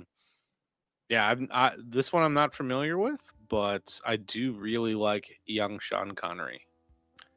Up the Junction, according to Vinny, has a great soundtrack, late 60s mod music, which, yeah, that's exactly one of the reasons I need to see it. Next up, another one that I've been meaning to check out. This had another Blu-ray release here in the U.S. a while ago. March 25th, a Blu-ray of 3 into 2 Won't Go from 1969. This is Steve Howard, a middle-aged British sales executive trapped in an unhappy marriage, has an impulsive affair with the young hitchhiker named Ella. But when Steve arrives home, he discovers Ella has introduced herself to Steve's wife, Frances, and moved in. With all his secrets under one roof, Steve must keep his relationship with Ella hidden at all costs. This has Rod Steiger in it. We got Claire Bloom, and then Judy Geeson also in this. This is going to have an audio commentary that's brand new from Matthew Asprey Gear, and then new interview with the actress Lynn Farley. And then the trailers from Hell portion will be on here as well. No idea about this movie. Never seen it. I definitely need to. No, I'm familiar with the cast, but that's it. And I have to say, I like that I like when releases put those trailers from Hell, like trailer commentaries on their stuff. Agreed. Steiger and Bloom were married at that time, says Terry in the chat. Thanks, Terry. I guess the chemistry must be pretty decent in this movie then. Wouldn't it be funny if it was terrible? Like they have no or chemistry whatsoever. Like the plot of the movie, it's actually the chemistry between him and the other woman. Yes. It's all steamy. So same day from Imprint again, Hot Enough for June from 1964. This one with Dirk Bogarde. This will have a new audio commentary by Matthew Asprey Gear as well. They're working on some more new special features, but they have not been announced yet. Once again, not my era of film, so I don't know much of anything about this is a one. bit of a blind spot. I like a lot of the 60s comedies I've seen. A movie called Cactus Flower is one of my favorites. But yeah, this is not an era that I know a lot about, but I enjoy it. I enjoyed everything I've seen from it, so I'm usually good to blind buy stuff from this time period. Nice. Next up is Some Girls Do from 1969. This is from Ralph Thomas, the director. This is a cult comedy spy film. We got a new audio commentary with Kim Newman and Barry Forshaw. New Lee Pfeiffer speaking on Richard Johnson, the man who was almost Bond. There is a new segment with Tony Latino, the film historian, on the spy craze of the 60s. We've got a new interview with Paul Scrabo, and then even more new special features that they're working on right now. This is a sequel to Deadlier Than the Male. This is supposed to be really great. I need to see this. Love that they're putting this out. Pretty good slate from Imprint. Yeah, I love spy films and I love spy spoofs. Agreed there. Last one from Imprint in this batch is Maroc 7 coming on the same day. This is from 1967. This is going to be with Gene Barry, Elizabeth Martinelli, Leslie Phillips, and Alexander Stewart. This will have a new audio commentary by Kim Newman and Barry Forshaw again. New interview with the producer, John Gale, and even more new special features. It is wild that they're putting so much on these small sort of underseen films that normally they would just put out maybe a commentary and that's it. But yeah, they're actually putting some money into these, which I love to see. And I appreciate it because, like, honestly, like for some of these films, I would be fine just getting the film. Right. I love getting supplemental materials. But for some of these movies, just being able to see them is enough. Yeah. But I do appreciate when they can put something together, even if it's something small, just for some contextual information. Agreed. Absolutely agreed. Some of my favorite things about these. Let's go to a movie that came out last year that I did not get a chance to see that I'm dying to see. That is coming from Magnolia of the film Man Finds Tape. This is coming on February 24th on Blu-ray. This is a found footage movie that's supposed to be genuinely creepy, and I love found footage. How do you feel about found footage? I ultimately like it. I wouldn't say I like. I haven't liked every found footage movie, but it's No one has. It's a genre that I find endlessly fascinating, and especially if they can find a conceit in which I'm not questioning why they're continuing the film. Yeah. Also, one thing that I also love when they lean into the fact that it is a movie. I'll never forget that in George Romero's Diary of the Dead, there's actually a scene of them editing the footage together, and I was like, I don't know why, but I weirdly appreciate seeing this. I will say found footage is probably the genre with for me, some of the highest highs, but also some of the lowest lows possible. You have a favorite? Favorite found footage? My God. Or just a strong one that comes off the top of your head. Cloverfield. That is a great. That one is. I think I got like a Paramount Steelbook for that a couple of years ago. Yep. And I had rediscovered that film, and it just holds up so well. As Above, So Below legitimately scared the shit out of me. Adore it. Yeah. So much, like, and to the point that like I haven't wanted to rewatch it just because I want to live in the memories that I have of how good that film was. Right. One with the similar sort of vibe because it's more focused on horror than creature feature aspect of Cloverfield. The Last Exorcism. I love that movie, and then the last 90 seconds happen, and that ruins so much of that movie. But the rest of it is very, very good. Rad.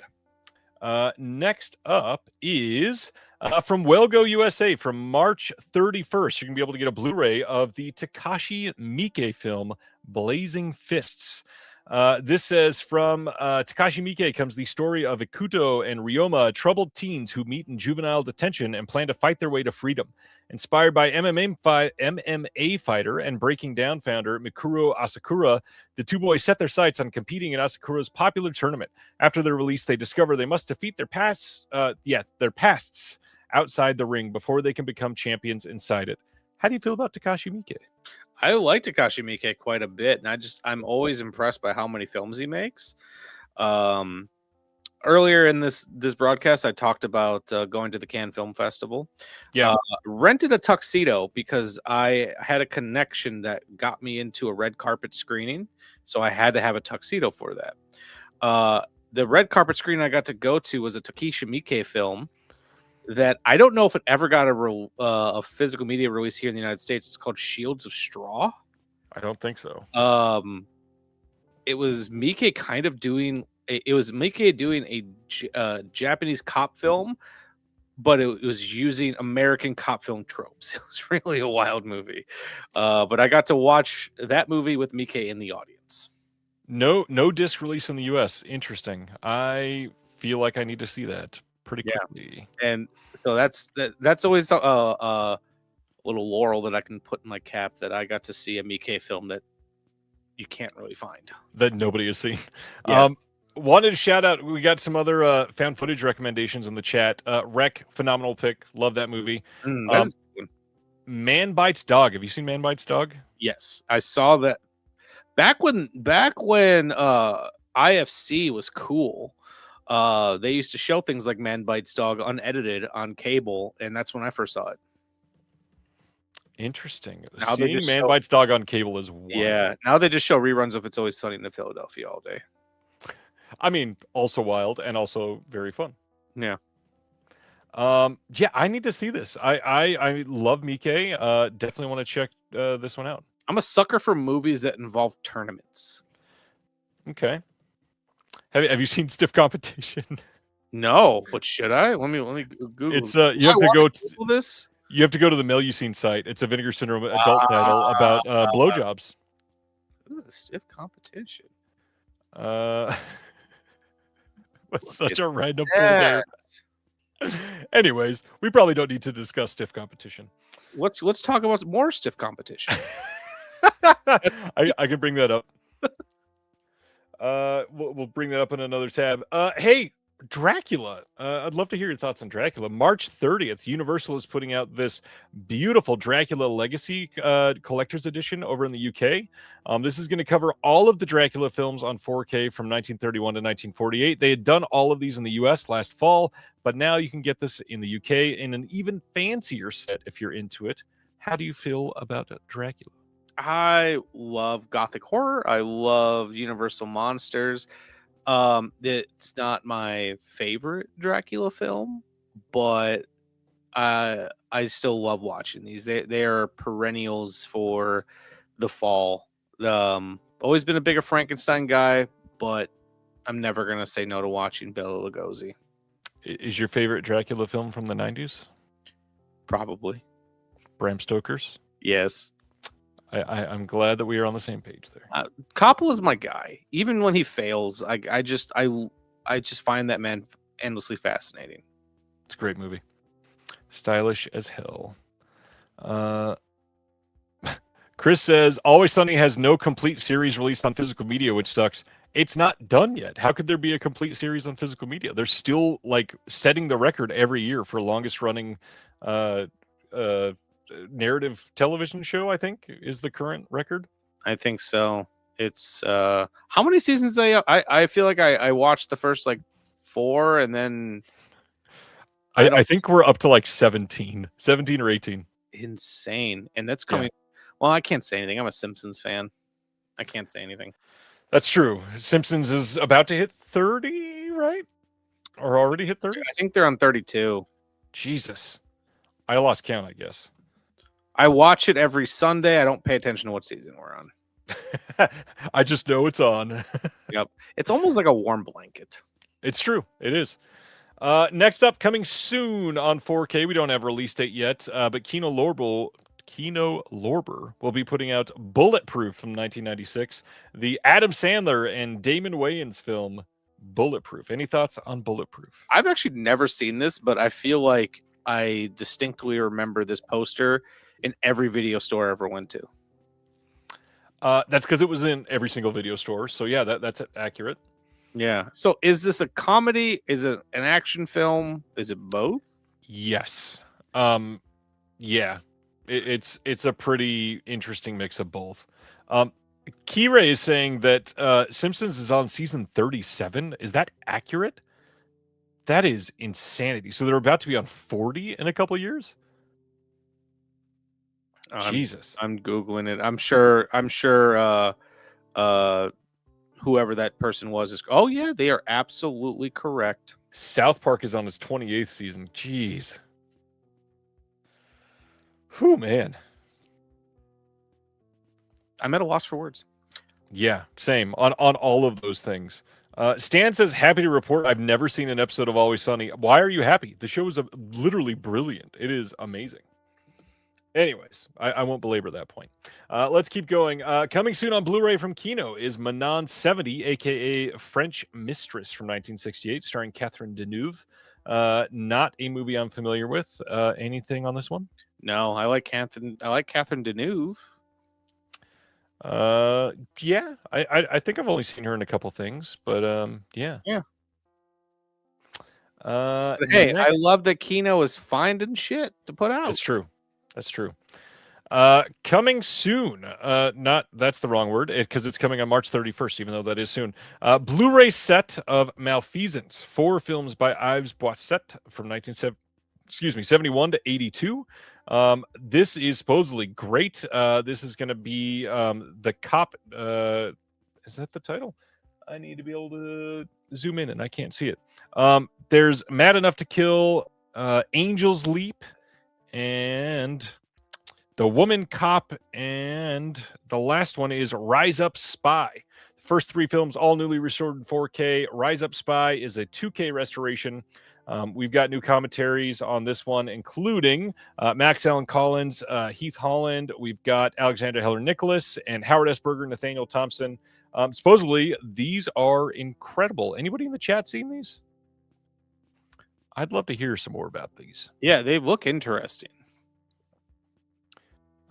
Somebody was calling this one of their most anticipated releases, which is always exciting.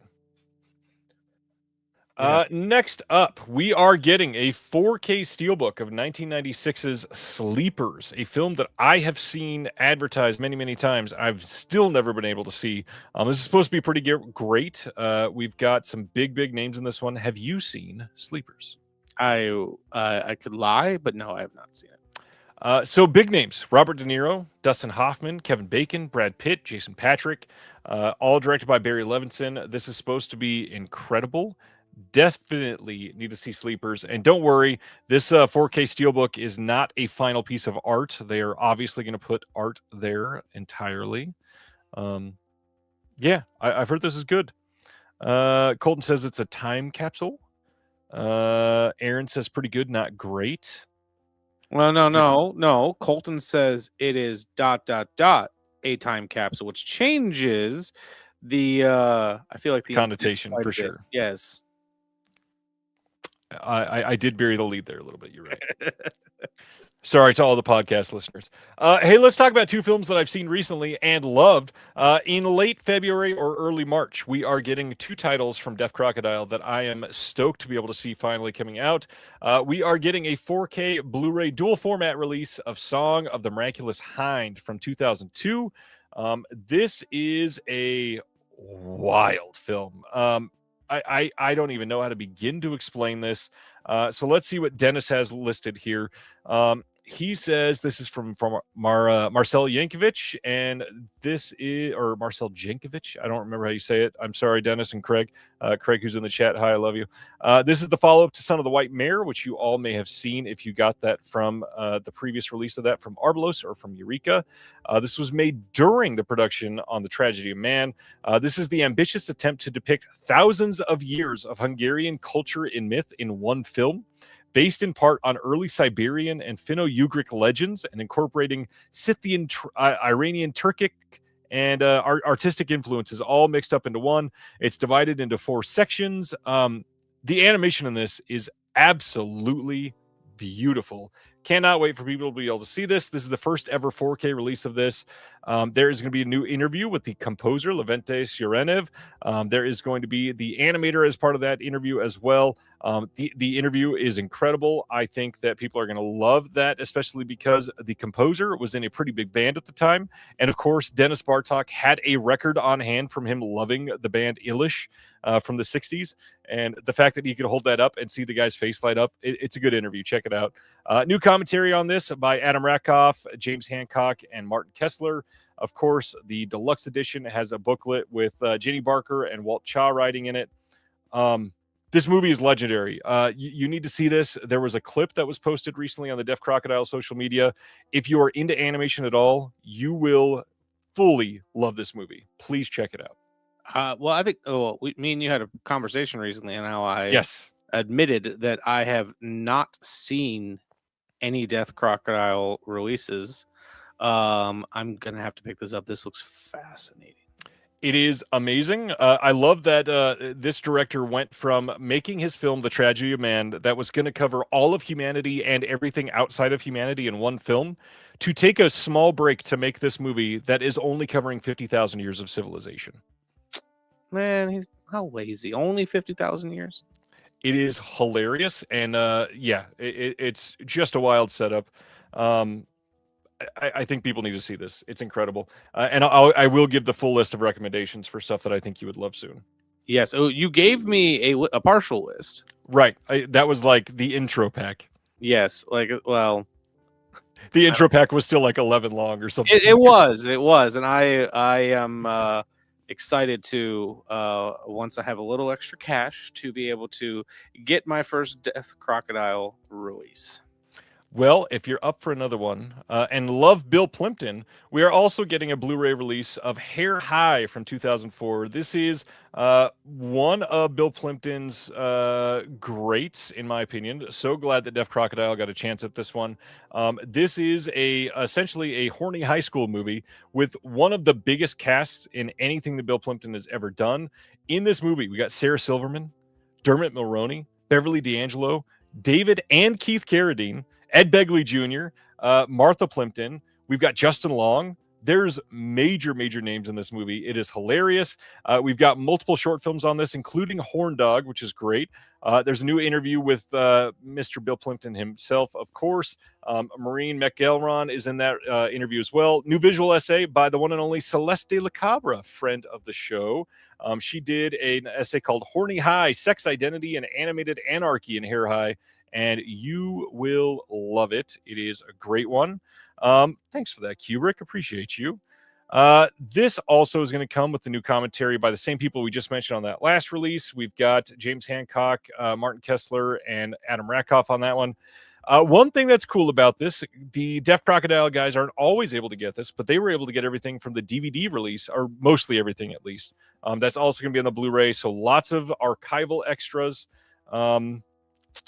Slipcase with new writing by Walt Cha, and there's another. Wow, I just saw that this completely cut off my announcement. That's good to know.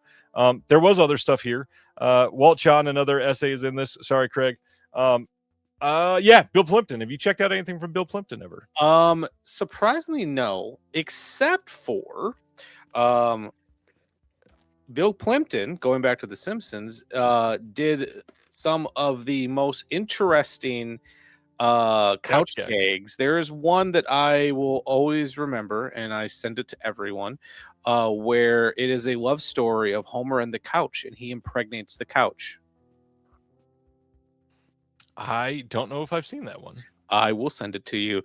Ever since then, I've been kind of obsessed with his work. I've not been able to find any of his stuff. So while we've been sitting here talking, just added this to my cart. Amazing. It's a good movie. Everybody needs to see it. It is it's so great. Not much else to say. I love Bill Plimpton, and I'm honored that I've been able to have him on the show. He's just incredible. Next up, February 24th, Wellgo USA putting out Rescue at Dongji from 2025, and it says, when the Japanese troop ship Lisbon Maru is torpedoed off the coast of Dongji Island, the lives of over 300 British soldiers on board are threatened. Their only hope is a small group of defiant fishermen who will do anything to save them. The trailer for this actually looks pretty good. I'm curious to check this one out. I have not even heard of this one. Wellgo USA does that a lot. They seem to grab some films that not many people have heard of. Yeah, this looks good. I'm very curious about this. I believe this is a mainland China film, which we don't get a lot of those on physical release here in the US. Yeah, I'm intrigued by it. I may be wrong on the mainland China thing, but I believe I read that about that. If I'm wrong, I apologize in advance. Little known indie filmmaker named Christopher Nolan is putting out a couple of his films on disc again. March 23rd, we're getting a 4K steelbook only over in the UK of The Prestige. We are also getting on that exact same day a 4K steelbook of Dunkirk. Good looking steels. One of these two is my favorite Christopher Nolan movie ever. How do you feel about Nolan? Mixed. He's a filmmaker I enjoy watching. But his films don't. I feel like the more recently his films aren't really sticking with me the same way. Yeah, I love The Prestige. That is one that my wife actually showed me. But we just recently watched Oppenheimer and I hated it. So mixed bag. Yeah. I would understand that. Terry says he hated the sound design in Dunkirk, pissed me off. I feel like there were a couple scenes that were really great for the sound in Dunkirk, but I agree. Christopher Nolan has never been great with sound. No, and he kind of digs his heels in a very weird way. I still remember when he was making his third Batman film, studio executives complained that Bane was unintelligible. So he went the complete opposite direction and turned up his vocals so high that it felt like it was peaking through the entire film. Yeah. But he's always had a problem.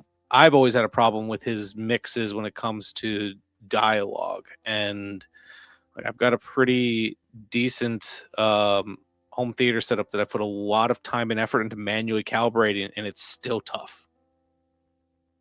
That's rough. I understand completely. Like obviously Tenet has been complained about endlessly, so I won't say much, but it's wild. The mixing on some of these films. Come on. Like we can do better than that. Ridiculous.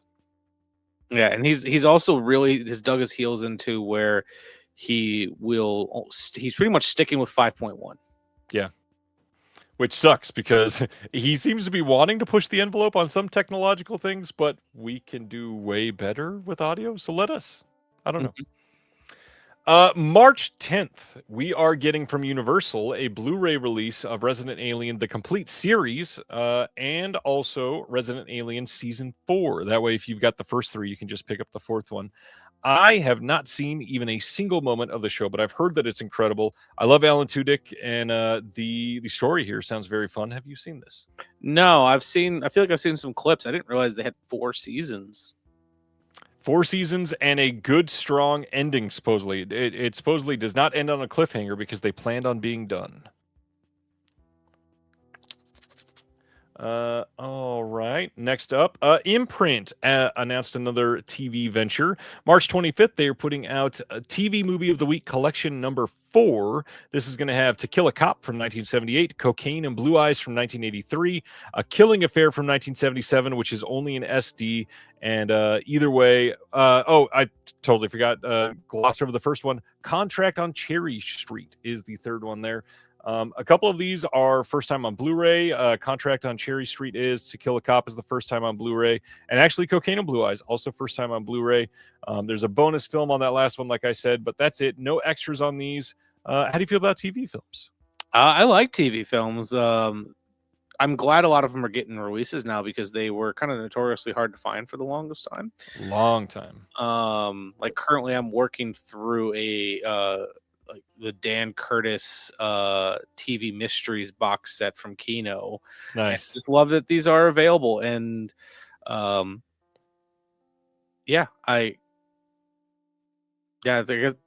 struggling to talk. I'm curious to see if what the surviving elements of this are going to be, if they were saved on tape, or if I'm just curious to see how they look. From 77, 78, and 83, I would imagine many of them were still film elements, especially the first two. Not sure. Brian, who works sound out of New York, said the sound mixer who recorded Bane for Dark Knight Rises was fired after that studio note. Damn. Good to know. Well, thank you for that. The interesting fact I can now add to my story. Next up, also from Imprint, they are putting out the New Avengers, the complete series. This is the same show that just got a 4K release in the UK from, I believe, Studio Canal. All of the same extras as far as I can tell. I don't think there's anything new that is on this compared to that one. And this is only Blu-ray compared to that 4K. It's not going to get another 4K release. They would lose money if they were to put this out on 4K. So absolutely an okay choice. But there's a lot of people that love British TV, and they will likely buy this.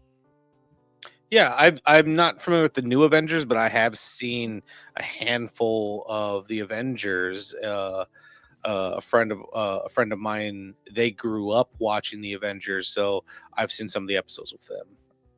Yeah, I when Imprint put out the first series of the Avengers, I saw those for the first time, and genuinely, really well made, fun show. Yeah, it's a good time. All right, going to our next one. Sorry, I was getting all kinds of notifications in my pocket because of Amber Alerts. Good to know. Let me just put that away. March 31st, there is a Blu-ray coming from Alliance themselves. And the horror section, which is the Eli Roth-owned production company of Dream Eater, which came out last year. This is going to be their first release of this type. It is coming with a slipcover. It is going to have some extras on here with a director's commentary, behind-the-scenes featurette with Eli Roth, behind-the-scenes photo gallery, some trailers. And then it will also have alternate packaging with the wrap on the inside with filmmaker-approved art and a folded mini poster in here. Did you happen to see Dream Eater last year? No, I didn't even hear it with this one. Amazingly, not only did I hear about it, I saw this in a theater last year and really, hated this movie. All right. Speaking of found footage that is bad, I hated this found footage movie because of exactly what you and I said. The conceit made zero sense whatsoever. Check it out. If anybody else saw this and liked it, please let me know. But I did not like this movie in any way. The conceit makes no sense. The acting is pretty bad. The story I could have liked if it was done a little bit differently, but my goodness, did not like it. Next up, another one that I wanted to see over this last year, Hallow Road is coming on Blu-ray on March 31st from Decal and XYZ together. This one is with Rosamund Pike and Matthew Rhys. Not seen this one. Any thoughts on either of them? No, I like the actors, just haven't seen it, haven't heard of it. I do not like this poster. I feel like we've gotten this exact poster 73 times in the last 3 years. Yeah, it's a poster. Just leaning into the absolute trope of every single indie film has too many drone shots nowadays. That's absolutely true. Next up, let's go back to Australia and talk about Umbrella. Are you somebody that has anything from Umbrella? Yes. I don't have much. I'm trying to think of what I do have. Asking the tough question, sorry. No, it's fine. I think I have their oh god, give me 1 second. I had to just check. I know I have at least one title there. Okay, yeah, I have the Pusher trilogy that they put out. Nice. And I just got in. I have one other title as well. I just can't think of which one it was. God, Colton, thank you. I hate the drone shots in so many of those indie films so much. Yes, Terry has many films from Umbrella. So does Key-Ray. Wake and Fright, great release. Absolutely. I just got in literally today their release of Lake Mungo. Here is this box. Have not even been able to open it yet. Very curious to see the documentary that came with this because I love that movie. So let's talk about some Umbrella. May 6th, they're putting out a 4K Blu-ray dual format release of Matador from 1986. This is the Pedro Almodovar film that was just recently announced on 4K over in the UK from Radiance as well. So we got a competing release here. We've got different extras on this. So if you love Almodovar, you might actually want both. We got a commentary from the wives Colangelo. We've got BJ and Harmony Colangelo there. Stephen Thrower speaking on Almodovar and the horror film. We've got new actor Assumpta Serna interviewed by Enter Focus on this one. And then new featurette called Dangerous Passions, LGBTIQ plus filmmakers reflect on Matador. How do you feel about Almodovar? I've only seen a couple of his films. This one I've not seen, so this one intrigues me. I might need to pick this up. And also, I remembered it was Super Mario Brothers is the other one that is a big one to remember. I get it. But no, this looks interesting, and then I also like that the Colangelos are on here. They are some of my favorite people talking about film and film culture right now. So. BJ is very fun to follow on Instagram, and yes. I think she's on TikTok because she reposts the same videos there.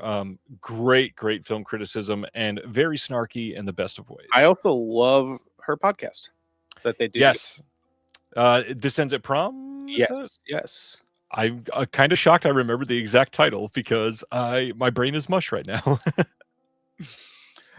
Let's carry on to the next Umbrella. Did I just skip one accidentally?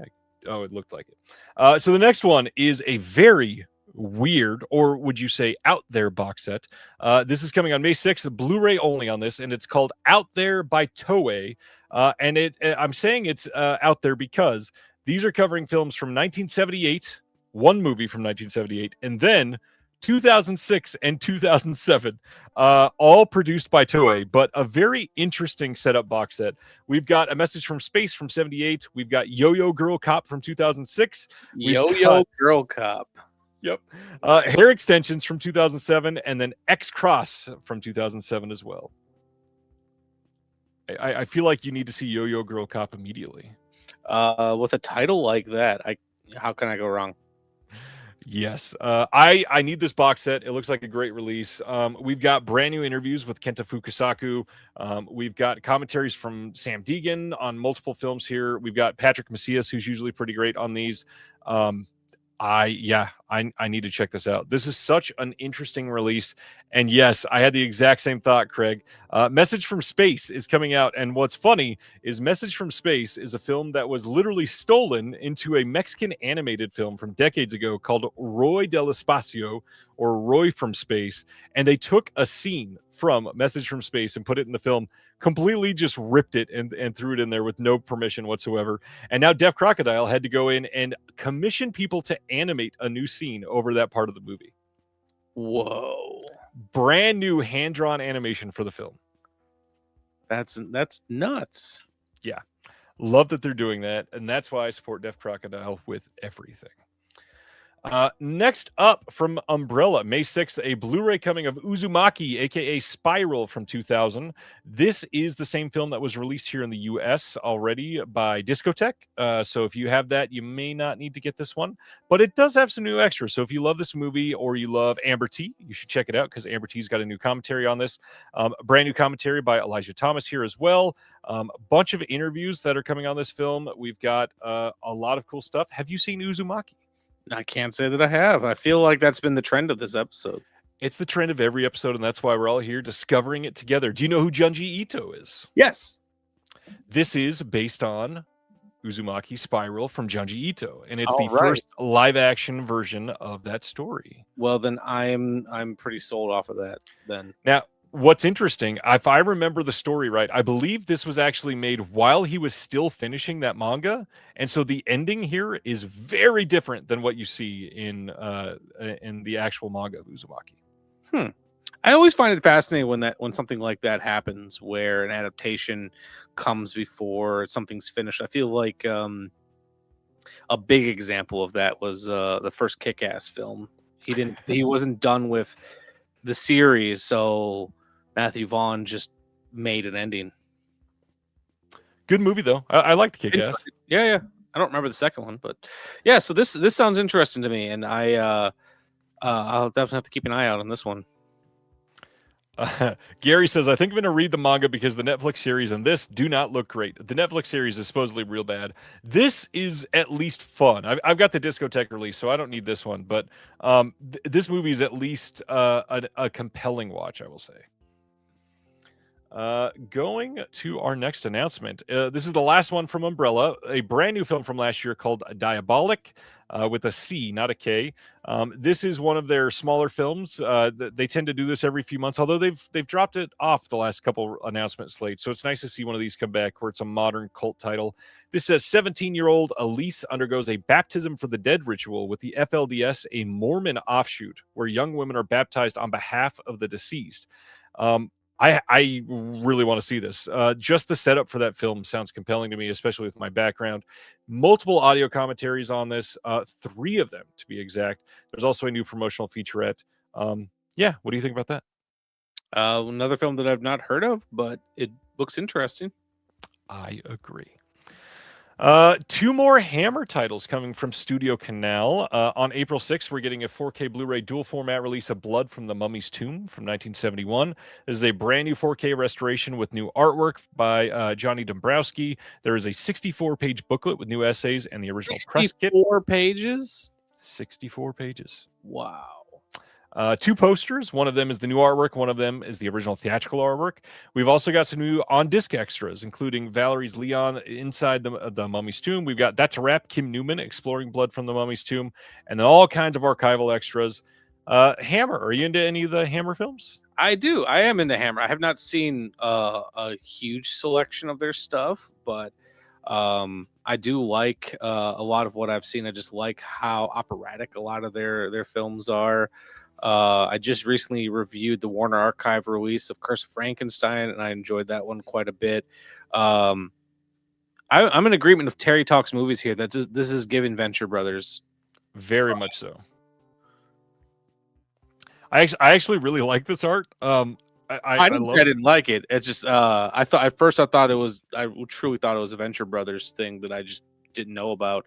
But for 64-page booklet, that's tempting. It looks pretty great, and it's a little pricey. It's $50 US Oh, to get that's it from not one. too bad. I feel like I pay that for, Vinegar Syndrome titles, so that's fine. You absolutely do. But if you want a companion piece for it, they're also doing Demons of the Mind on the Now same it's day. $100. Now it's $100, and here is the new art on that Oh, one. that's pretty neat. Yeah, all of their updated art for these, I don't know, I kind of like them, and they're gonna do all of the ones they've got the rights to. You just know they are. This looks great. Again, brand new 4K restoration, 64-page booklet with new essays, 2 posters. We've got a new Virginia Weatherall on Demons of the Mind, audio commentary with Steve Haberman, and then all kind of extras. Yeah, I love these Hammer releases. I gotta say. And Craig is right. All the Deaf Crocodile releases have 60-page books, and they're only $34. Well, like I said, I've already got at least one of them in my cart. So, We can bump that up to about 7. I mean, what? well, if you want to donate some funds to help me get 7, I won't say no. Or if anybody watching wants to, the Shameless Picture Show Patreon link is in the description below too. Look at that. Look at you. I'm whoops. Always have to click something wrong. I'm always terrible at promoting my own things, but happy to help you. March 3rd, Sony Pictures Classics putting out a Blu-ray and DVD release of Merrily We Roll Along. This is what I alluded to earlier about is this the one you're talking about? Okay. Broadway musicals coming to disc. I actually saw this in the theater last year, and I got to admit, I liked this way more than I thought I would. That being said, there's always been a poster conceit that I hate. I hate when the names are up top. Different order. Yeah, I know it has to do with contracts and such, but it just bugs the hell out of me. Yeah, it's not great. I don't love that they do it either.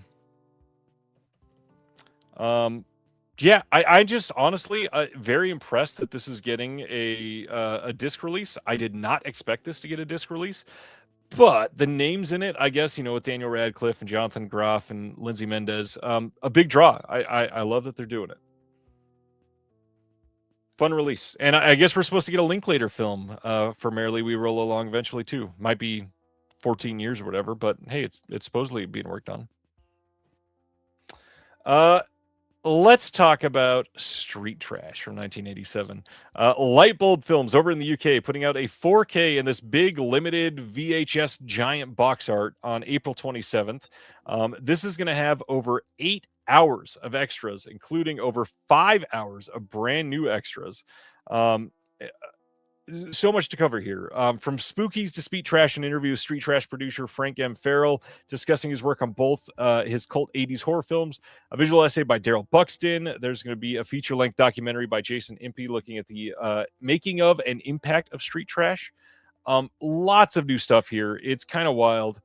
Have you seen Street Trash? And if so, what do you feel about it? So I actually have it. I think I have the old Synapse DVD of Street Trash. I feel like it's been burning a hole on my shelf. I feel like I see it every time I go through the horror section, and I always pass it by for some reason. I've still not gotten around to watching this damn movie. It's not a great movie, but man, is this a fun movie. I mean, you can't just count on any movie to have you throwing around a severed penis in a junkyard. That's got to call your name, right? Yeah. And I agree with Gary. You might be selling me. I agree with Gary. I don't normally love art cards, but when they're melty like this, these do look very cool. I'm with you. I just never know what to do with them. Like when I get films in for review that come with art cards, I'll show them off, but then they just go back in the case and I never look at them again. I agree, which is why I will never be making them on any of my releases. God, no. Well, I guess I shouldn't say that. If a filmmaker is basically demanding it, I will probably talk to them, but my God. Jean Roland. Have you seen any Jean Roland films over the years? I'm trying to think. It's a filmmaker I'm really familiar with, but I'm trying to think if I've actually ever watched any of them. I don't believe so.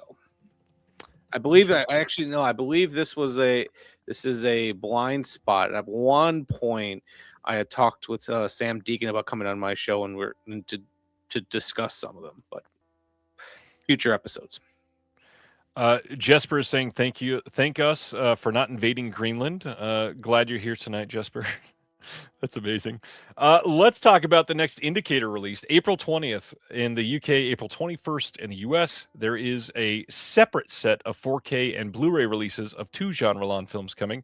The first is The Grapes of Death from 1978. This is about a young woman named Elizabeth who is traveling deep into winemaking country, only to find that the locals bearing horrific signs of an infection and behaving violently because they are zombies. Teaming up with Paul and Lucian, she discovers a deadly pesticide is transforming those who drink the local wine into murderous zombies. This is a legendary looking release. Jeremy Ritchie does a brand new commentary for it, and there's all kinds of archival extras on here. Multiple documentaries, multiple featurettes, multiple interviews, a critical appreciation by Stephen Thrower so that you know that you absolutely want it.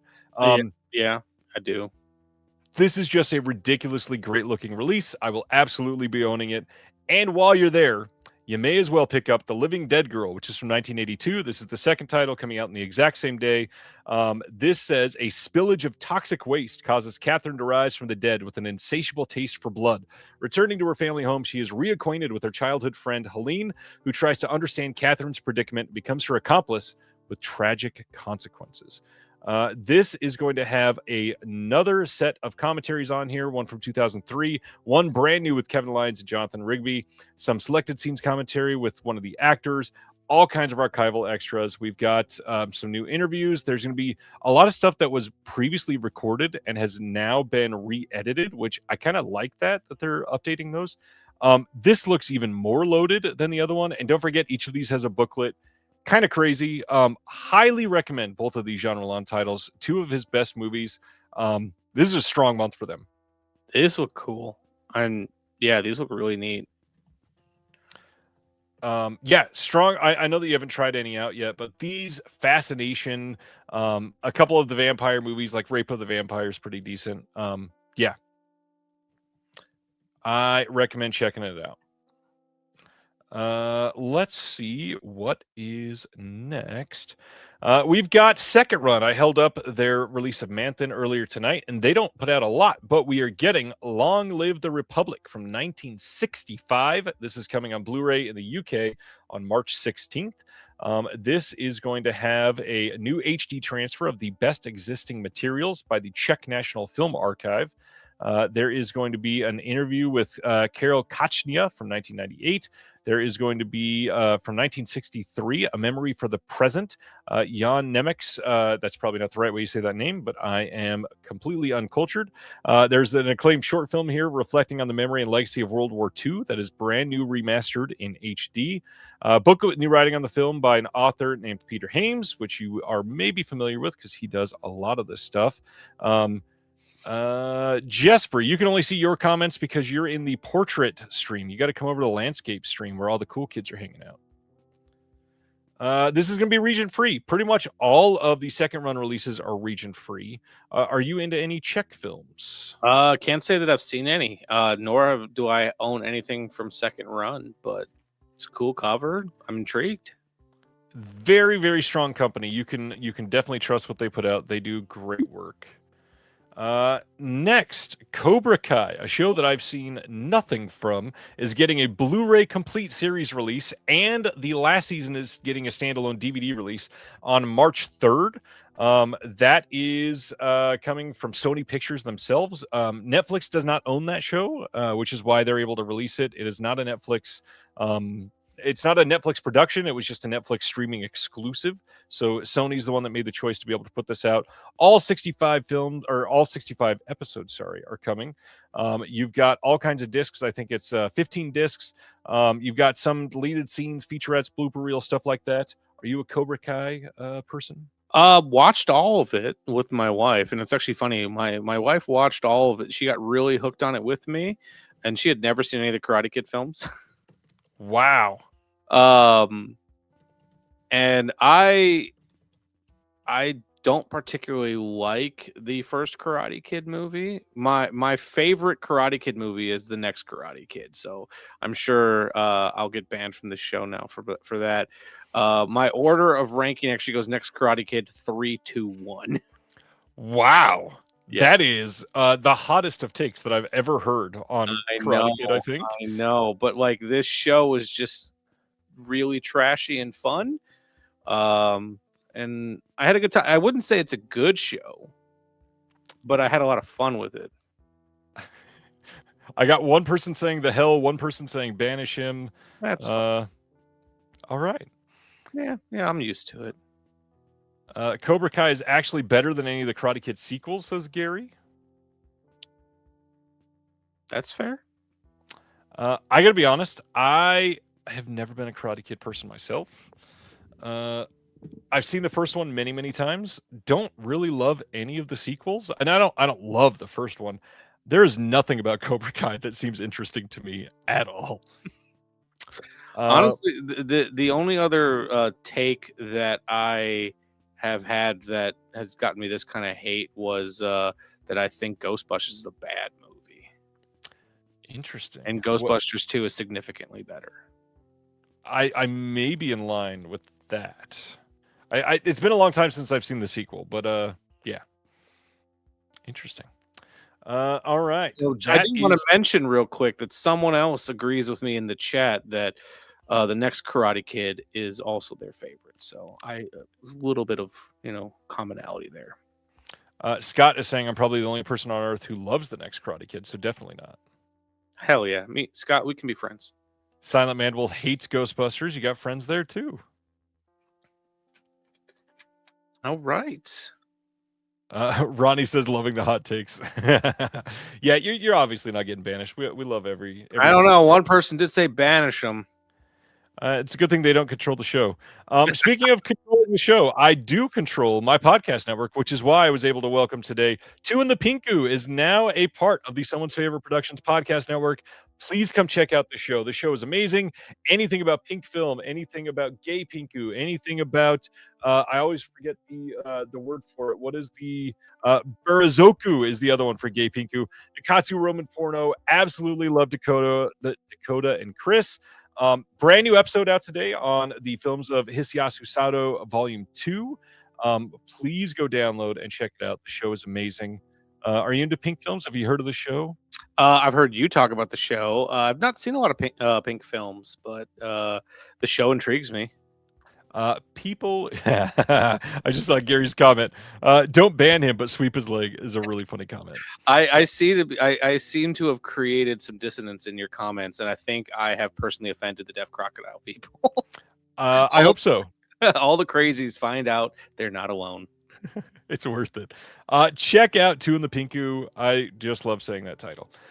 Next, March 17th, Warner Archive releasing the Humphrey Bogart collection. This will include Passage to Marseille. We've got Conflict, Chain Lightning, and They Drive by Night. I love these packages because you're getting 4 different discs. Every single film has their own disc, still the exact same disc that was released in the standalone Blu-ray. And if you don't own any of these movies, it'll be cheap. This is going to come out, and you'll be able to get this for like $32, and it's 4 great releases all in one set. I mean, there's nothing to complain about here. I really love what the Warner Archive is doing. Heck, I was even a big supporter of them back when they were just doing made-on-demand discs. I just like that this stuff is being put out there. Most of those made-on-demand discs are not good anymore. No, they're not. I think I still have Don't Be Afraid of the Dark, or Yep. I think I still I haven't tested it in a while. However, I will give Warner Archive Warner Brothers some credit. I reached out to them with some discs that had issues, and they sent me replacements. I feel like they pick and choose who they're sending replacements to. There are some people that never get any response or any discs, and then others are like, yeah, I've always gotten everything from Warner. Yeah. They sent me a new version of my Teenage Mutant Ninja Turtles collection that was skipping too, so I'll give them some credit. Nice. Only 2 announcements left, and then we're done. February 24th, we are getting a Blu-ray of Debs from 2004. This is one that I've always wanted to see, have not been able to check out. Crime boss Lucy Diamond is back in the States, and the Debs, an elite team of paramilitary college co-ed super spies, are hot on her trail.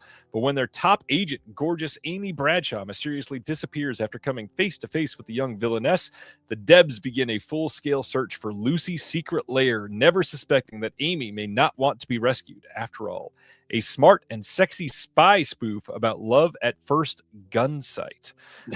This is going to have the director's commentary, cast commentary, deleted scenes, infiltrating Debs, and an animatic. And I have to shout out, Ronnie is thrilled about this. Says, so excited about Debs finally getting a Blu-ray. Great lesbian spy comedy that was misunderstood and very wrongly panned by clueless mainstream hetero film critics upon its release. And it's Ronnie's birthday, so Merry Christmas, happy birthday. So glad you're stoked. Congrats, Ronnie. This is great. Love Have you seen this one? Site nearly crushed me. I think I'm just getting tired. Like that was way funnier than I was expecting it to be. I've not seen it. I've seen. I feel like I remember seeing this cover somewhere, but yeah, I've never seen it. This was like one of the last video store posters that were everywhere for a while. Maybe that's why I know it, because yeah, that sounds right. And then our last one for the night, Well Go USA, putting out the 2024 film Ghost Train on Blu-ray and DVD on February 17th. This says a young YouTuber is desperate to boost her channel's popularity with content about a mysterious train station famous for its haunted history of suicides and disappearances. When she uploads a video about the eerie urban legends, it goes viral overnight, and like most creators, she is hungry for more. Despite everyone's warnings, she asks the station master for more ghost stories, but while investigating the strange disappearances, she uncovers a terrifying and deadly truth. From what I just read, I believe this is an anthology film. How do you feel about anthologies? I'm mixed on anthologies. As you should be. I love the idea of them. A lot of times they often feel longer because it's like, so I've gone to a lot of film festivals, and even though I have made primarily short films, I hate going to short film blocks because it feels a 2-hour block when you're watching like 12 short films and you're going through that many ups and downs and narrative arcs. It feels exhausting. And I often feel that way with anthology films. There's ones I really like, but it's not a type of film that I get excited for. Right. Another hot take that I'll probably get some hate for. I don't really like Creepshow that much, and big reason why is it feels really long. Like there's some of the segments I like, but as a whole, I don't think the film fully works for me. Understandable. I do get that. I disagree, but I get it. I do get it. Everyone disagrees with me. That's fine. It is true. Everyone has never agreed with you. That is right. Yeah. Anthology films, I will say, I like a lot of them, and then a lot of them are also just truly awful. Not even like remarkably close to being decent. So it's one of those things. The medium is tough. Yeah, I did love Tales from the Hood, though. I just saw that one this year. That one's great. Yeah, that one is great. I feel like my enjoyment of a big part of it comes down to how strong the wraparound is. That is true. Or if they can do something, say, like more in the vein of Trick or Treat, where there isn't a wraparound, but all the stories bleed into each other so seamlessly, it feels like I'm watching one film. I love Trick or Treat. I think it is maybe the best anthology film ever made. I will agree with you. It's at least my favorite, if anything. Well, that is all the announcements for the week. Let's now remind people what is coming out next week. This is the last week of the month, so all of the OCN and Vinegar Syndrome announcements will be listed here, but let's cover some of the other ones, including World War Z 4K Steelbook from Shout coming next week. We've got the House Party 4K from Criterion, the Birth 4K. Don't Be Afraid of the Dark, like we were just talking about. We've got the Once a Thief 4K from Shout that is also coming out. We've got the Mechanic 4K from Kino Lorber. The Narrow Margin from Warner Archive, speaking of. Student Bodies, finally going to be shipping from TerraVision in the next couple of weeks. Gatorbait will not be. That will be a little bit longer. Still working on that one. Exorcismo, the box set from Severn, is getting its wide release for people that bought from the site. You might have already got yours. Sabrina from 1995 from Kino is coming out next week. The original Kiss of the Spider-Woman 4K from Criterion is dropping next week. Some more Warner Archive. Red Dust, The Verdict, The New Fred and Barney Show. I still need to get that one. Blood of Revenge from Radiance is next week as well. King of Beggars from Eureka.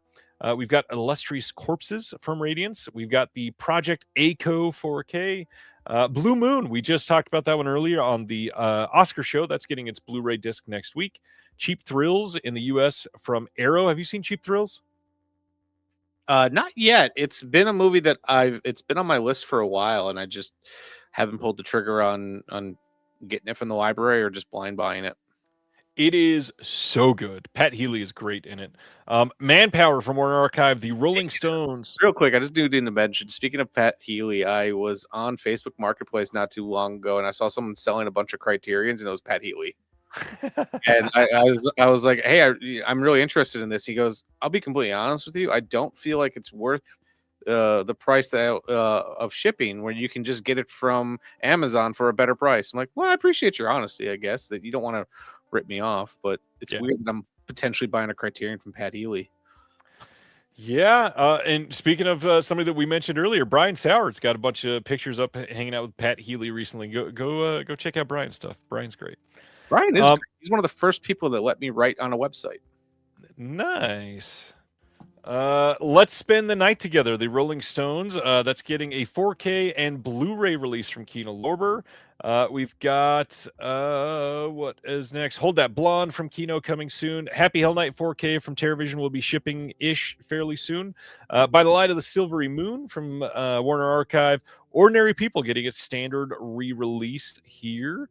The last screening, Shoestring Slashers Part 2 from TerraVision, will be out in some weeks. Patchwork 4K, same there.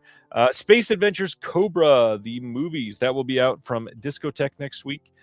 Cliff in Color, the Technicolor films from Indicator will be dropping. We've got For the First Time from Warner Archive. Lots of stuff coming next week. Shark Skin Man and the Peach Hip Girl from Discotheque coming next week. Rad. This Second Woman from Filmmasters, Marry Me 4K, Michael's favorite movie with Owen Wilson. Little Prayer. I have seen it, I will admit. I honestly not surprised. How is Marry Me? I've been curious about that. It's not bad. I have me and my wife, we have a fondness for rom-coms. It's not bad. They actually have a lot more chemistry together than you would expect. Interesting. I don't remember a lot about it, but I don't feel like it was a waste of my time, if that makes any sense. It does make sense. The Thing with Feathers, did you see that last year? No, I did not. It's a very weird movie. I don't know anybody else who has seen it, so I'm kind of curious what other people thought about it. I saw it. Interesting movie, kind of. Had some fun practical effects that are pretty cool. Pulse coming out next week from the studio. Trifle from Cohen Media Group is coming out next week as well. And that is it. Any of those that you are keen for, already got pre-ordered, got your eye on? I don't do a whole lot of pre-orders. I know you said it's not coming anytime soon, but I really have my eye on Gatorbait. It's just a type of film that I really enjoy. Have my eye on Married to the Mob. I saw that they had the best worst movie documentary along with, I think, American Scares, or it was a Dupac documentary set that looks fun. The Great Silence, I didn't love the first time I saw it, but I want to see it again because I watched off a really bad DVD. You need to watch it again. It's one of the greatest spaghetti westerns. I'm also a firm believer that, sometimes you're just not in the right mindset for some movies, and that is fine. 100%. And also at the same time, not everything is for everyone. That is true. Well, Although, I wasn't in the right mindset for that movie because I love westerns. Everything about it is a movie that I would love. I just don't think I was fully locked in when I watched it. we had a question from Gary. Gary wants to know what is Bad Things. It is a Shudder release that was through OCN. He says it reminds you of The Exorcist, and it says a group of friends go to a hotel for a weekend getaway and soon discover that women do bad things here. That is a really bad synopsis. It is. It is. Oh, and Really? I am excited for The Mechanic. I'm a Charles Bronson guy. Bronsonite, huh? Mm-hmm. Good to know. Good to know. Well, let's get into Shameless stuff. Let's talk about some of the history with the show real quick before we get into our lists. What are some of your favorite films that you saw for the first time doing the show over the years? Well, I mentioned at the beginning of the show, but The Godfather. That was a perfect example of a movie that I had never seen before I did the show, and it's not because like I didn't want to watch it. It's just sometimes with these big films, you're just like, well, it's not going anywhere, and I don't think I'm gonna dislike it. So I got pushed down the list. So that was one. I still have to watch the sequels, but I'm really bad about making time for some of these movies. Some other films that I saw for the first time that I really loved. I saw Face in the Dark. Sorry, Face in the Crowd. Good movie. Really loved that one. Mikey and Nikki. I saw for the first time doing this show. Really enjoyed that one. I'm going through my list of episodes because I've been doing this for 10 years. So it's not always easy to remember everything. I did Little Darlings. Great movie. That was probably one of my favorite episodes. I really enjoyed that. Let's see. Sunset Boulevard I saw for the first time because of this show. Let's see. What else? Oh, Betty Blue I saw because of my podcast. Oh, wow. And a friend of mine was so wanting me to see it. He shipped me the Criterion. So I'd move it to the top of my list, and I did. Let's see. What else stuck out with me that I watched for the first time because of this? Do you have anything from Second Sight over in the UK? I do have a couple Second Sight releases. I have their release of Drive. I have their release of The Guest. I have their original Super Mario Brothers they put out. That movie's a hyperfixation for me. And I think I have a couple more. I just can't remember them off the top of my head. Speaking of that movie, not a lot of people have this, and I'm so stoked. I've got their original release of Betty Blue. Oh, it is one of their first limited edition releases, sideloading. I still can't believe I got this. Really, really great release of the movie. I do not have the Criterion. This is the one I went with. So anyways, just wanted to show. No, I love that. So yeah, that's just a couple of the handful of things that I've seen. 'Cause it's like I said, with the conceit of the show, it's not always movies that I haven't seen. It's sometimes movies that the other person haven't seen. I think the episodes work best when one of the people on it has seen it. But so it doesn't always work that way. One of my favorite episodes, though, that we did is a movie that I absolutely love, which is Rocky. My co-host had never seen it. And then I have a friend of mine who works for the Plaza Theater in Atlanta. He had never seen Rocky, so he came on to do it. And I also, the last half hour, maybe 40 minutes of that show, I called my good friend Lloyd Kaufman up, and he did an interview just talking about his relationship with John G. Avildsen. Wow. Which he doesn't talk about a lot. Interesting. With your show, you're programming in a way. You are curating tastes out of some things that people give you a list for, or some ideas, or just because you know some of these people.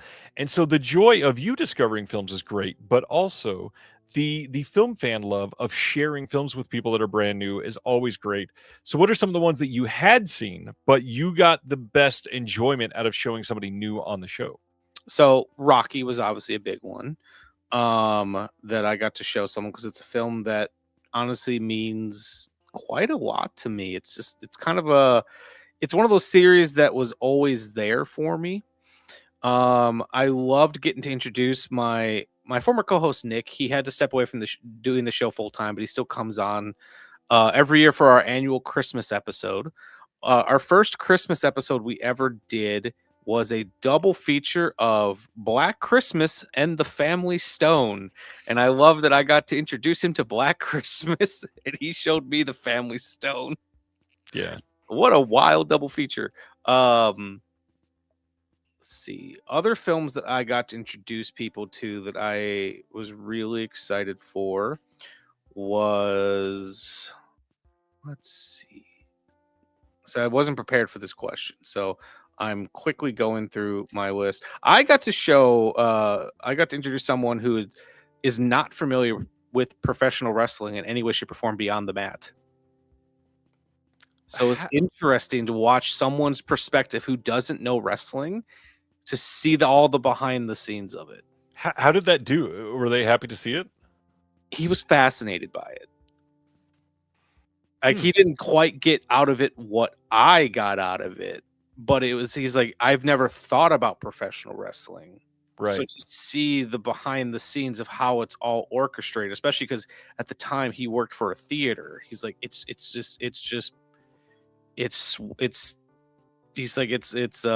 like sports theater. I'm like, yeah, pretty much. Yeah, very much so. So that was a fun one getting to introduce someone to, because it is a wild title. I got to introduce after Nick left the show, I then just had to start bringing in co-hosts all the time. I got to introduce one of my co-hosts to Phantom of the Paradise. Oh, I love that movie. I do too. I also got to introduce my former co-host to the Monster Squad, and we had Andre Gower on to discuss it with us. That's pretty cool. Yeah, so we also talked about his documentary, which he made, and he was the sweetest person. I got to introduce someone to Boogie Nights, and that was a fun time.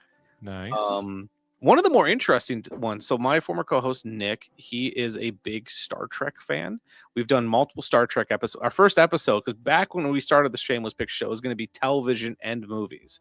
We didn't do a lot of television, but we started off with Star Trek: The Next Generation. He's a big Star Trek fan, to the point that for our 200th episode, we're going to do Star Trek: The Motion Picture. Wow. Because I'd actually never seen it. But he had never seen Galaxy Quest. So I thought, well, this is going to be the perfect for you to see. And it's a really fascinating episode. I recommend everyone go listen to it, because he didn't like it. And he didn't like it because he saw too much of himself in it, and it made him have to confront himself in an interesting way. Huh. And sometimes the show's therapy. Interesting. Yeah. You know, it's tough. I came to your show too late, and I've not been able to go back through the archives, because you have 10 freaking years of podcasting behind, or more than that, behind you. Nearly 200 episodes. Jesus. So much not including bonus episodes. That's crazy. You got a Patreon, like I said, linked in the description below. What do you do over on your Patreon? Well, originally, we're getting back to it. We've never had that many patrons. Usually we have a couple people who kick us $1, and I think they forget they're even doing it, which is fine. I'll take your money. My wife and I were doing a show called Cage's the Rage, where we're working through the films of Nicolas Cage in chronological order and then ranking them in terms of caginess. The problem is, I don't think anyone was listening to it, because I don't think anyone could figure out how the podcast thing, like the audio worked. The RSS feed, yeah. So, like, I gave a couple of them away to the main feed. And then, since no one was subscribing, and this is not like a woe is me thing, but I was like, well, I'm not going to keep putting them out. There's no one really there listening to them.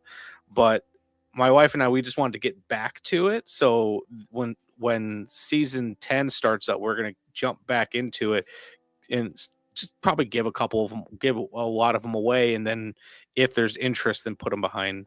And it's only $1 to get them. Yeah.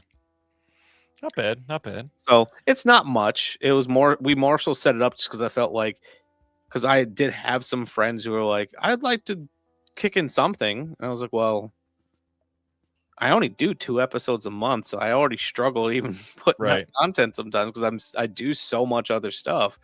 Um, I but feel that so deeply. yeah, but you put out weekly shows. I'm live. Thankfully, I don't have to edit or anything like that. Um, and it's funny, like I used to joke, it's like, I give away the edited stuff for free, and then the stuff that I don't edit, I put up on Patreon. People pay for. Yep, that is true. I don't know. Do you want to reveal that I'm doing an episode here soon and what we're going to be Yes. covering? Yeah, so I can only tell people what some of the upcoming episodes are. So for episode 200, which is going to be releasing probably like second, maybe third week probably second week into February. They're doing Star Trek: The Motion Picture. The episode right after that, which is episode 201, Ryan will be joining us to discuss Godzilla -1, which he had told me he had not seen yet, and it was probably my favorite movie of the year it came out. So I'm really excited to talk with him about that. I've got an episode on Clueless coming up with Millie DeCherico. On top of that, I also have Austin Proctor of the Frightmares podcast. When he was here, we recorded an episode on Hudsucker Proxy. So we got some good stuff coming up. You've also done some interviews on your show. You want to shout out any of the names that you've had for that? Yeah, of course. So the interviews have always been interesting because I always give anyone who comes on the option. It's like, here's the theme of the show. Here's what we do. But if you don't want to dedicate yourself to having to watch a movie, like sometimes the people I'm interviewing are busy. Yeah. I give them the option. But if they do come on to discuss a movie, I still try to work an interview in. So like recently I had Alonzo Duralde on, and we were talking about Christmas movies in general because it's another topic that I'm obsessed with. I've had various people on. I had Phil Hopkins of Film Masters on, and he is just a delight to talk to. And Film Masters is one of my favorite companies currently, favorite boutique labels. There's so many films that used to come on ththose crappy Mill Creek 200 horror movie collections that were hard to even get through, and they're breathing new life into them. Like Tormented, I tried to watch so many times before. They put it out the Blu-ray, and I was riveted. Also, David Gregory from Severin on very recently. He Sure did. he's just a phenomenal guest, and just very kind with his time, which I appreciate. I've had people like Luce Tomlin Brenner on. She is a comedian in Los Angeles. She also runs. Luce is great. I'm sorry? Luce is great. Luce is great. She has been on my show twice, and absolutely a gem. I've had Susan Kearns on my podcast, which may not be a name a lot of you know, but she is the current executive director for Milwaukee Film. On top of that, she used to teach film at Columbia College, but she also wrote an essay for the Tank Girl release that Umbrella put out. Yep. So she produced one of my early films, and we've been friends ever since. I also had Maggie Greenwald on my show, who directed The Ballad of Little Joe. Oh, interesting. I don't know go if back it's a to movie that that one. many people have seen, but it is a great little Western. Also had Robert Tennell, who directed the movie Frankenstein and Me, which is a movie that just profoundly moved me. So I've had some cool people on. It's always weird when I'm talking with somebody on the show and they mention a name that I've been emailing with this week. By the way, thanks for that contact. You're welcome. You're going to have to tell me how that's going off air. Yes. Let's break down some shameless items now. So these, we're going to talk about maybe why we haven't seen these and what they are. And if the other person has seen them, we'll give some shout outs there. So I'll give my first one. And I tried to make these very far apart in a way where they're like different styles or different levels of Well, they're all well known, but they're different levels of like, man, this is pretty shameful. My first one, I've said this on the show, and a couple of these y'all have heard before, but I don't think Michael's ever heard these. So I'm going to blow his mind a little bit with these. The first one is 1957's The Seventh Seal, the Bergman film. I have never seen any Bergman film as of this point. Guess what? Me neither. Look at that. Yep. I'm not alone. I will say, and this is probably sorry,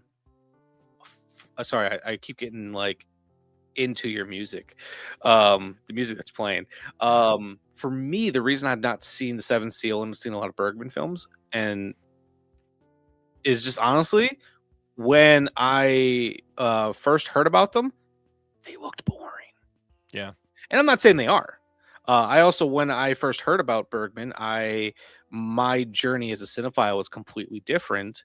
But I just think because of that, like, I don't know. I guess part of me is like, well, I've seen Last Action Hero, so I'm sure I've seen enough of. Right. I've seen The Seventh Seal, which is funny to me, anyways. But yeah, when I was younger, I just figured they would be boring. And I'm sure I would actually really enjoy them. I just need to make the time to sit down and watch them. I agree, and I showed my kids Last Action Hero about a year and a half ago, and they seemed to be mildly amused by a couple scenes. And yet here I'm like, this movie's a masterpiece. It's a fun time. It was way different than I remembered it being. That's for sure. List of 5. What is the first one that you're going to bring up tonight? This one is surprising even to me. Seven Samurai. Oh. As of current, I've only seen one Kurosawa film, and that was Rashomon. And honestly, I just need to bite the bullet and buy a bunch of those Criterions that they've been putting out. But sometimes my scene things is purely a what's in front of me type thing. There is a sense of discovery that comes from it. Like, I can go online and buy pretty much anything, but I need to not do that. So I wait till things kind of find me sometimes. I don't know why this is so funny to me, but Craig saying Seven Sams is pretty good makes me laugh so much because it sounds like he's on a first name basis with it. Yeah, I mean, Kurosawa, like, he's one of the best. Like, that's not hard to say, obviously, but I mean, even then, like, I saw Dersu Uzala that he did. I don't love that movie. Seven Samurai, good movie. Yeah, it's just one of those films. It's just, he's one of those directors. Like, I know I'm gonna like this. I know I'm gonna like the works he does. It's funny. I have a large framed poster of Akira Kurosawa's Dreams, and I've never even seen the movie. But I found it at a store and I had to have it. That's great. I wanted to highlight this because Sibner says, I've never seen a Studio Ghibli movie, and he's got the little eye peeking emoji next to it. This is like the definition of the Shameless Picture Show. Yeah. He's worried about revealing that. You should never feel shame about the things that you haven't seen. There's only so many hours in the day. It is okay. The biggest thing is you should just not necessarily be proud of it, but you should own it and know that it's always there for you to discover. Yep. Agreed. Completely agreed. My next one is a big one for me that I've been meaning to watch for like the longest time. I just, for some reason, have not prioritized it. I have still not seen 1967's Cool Hand Luke. I actually just saw that for the first time on film like 2 years ago. Milwaukee Film showed it. And that's what I'm talking about. Sometimes, like, I love Paul Newman, and I just had never gotten around to Cool Hand Luke, but then I saw it was playing. I was like, well, this is how I'm going to see it. I wait for and I probably would have seen more stuff sometimes if I wouldn't do this, but sometimes I just kind of wait for a movie to find me, because I truly do believe movies find you when you're supposed to see them. Agreed. Completely. And sometimes the first time you see them, you weren't supposed to see them and you don't like them, and you'll find later that you just weren't ready for it yet. Yeah. Cool Hand Luke was a movie that I remember getting into a conversation with a local film critic about right afterwards, where I was profoundly moved by the film. And he goes, I thought it was really stupid. I was like, well, we had two very different reactions to this movie because you weren't supposed to discover this film yet. That's true. Absolutely true.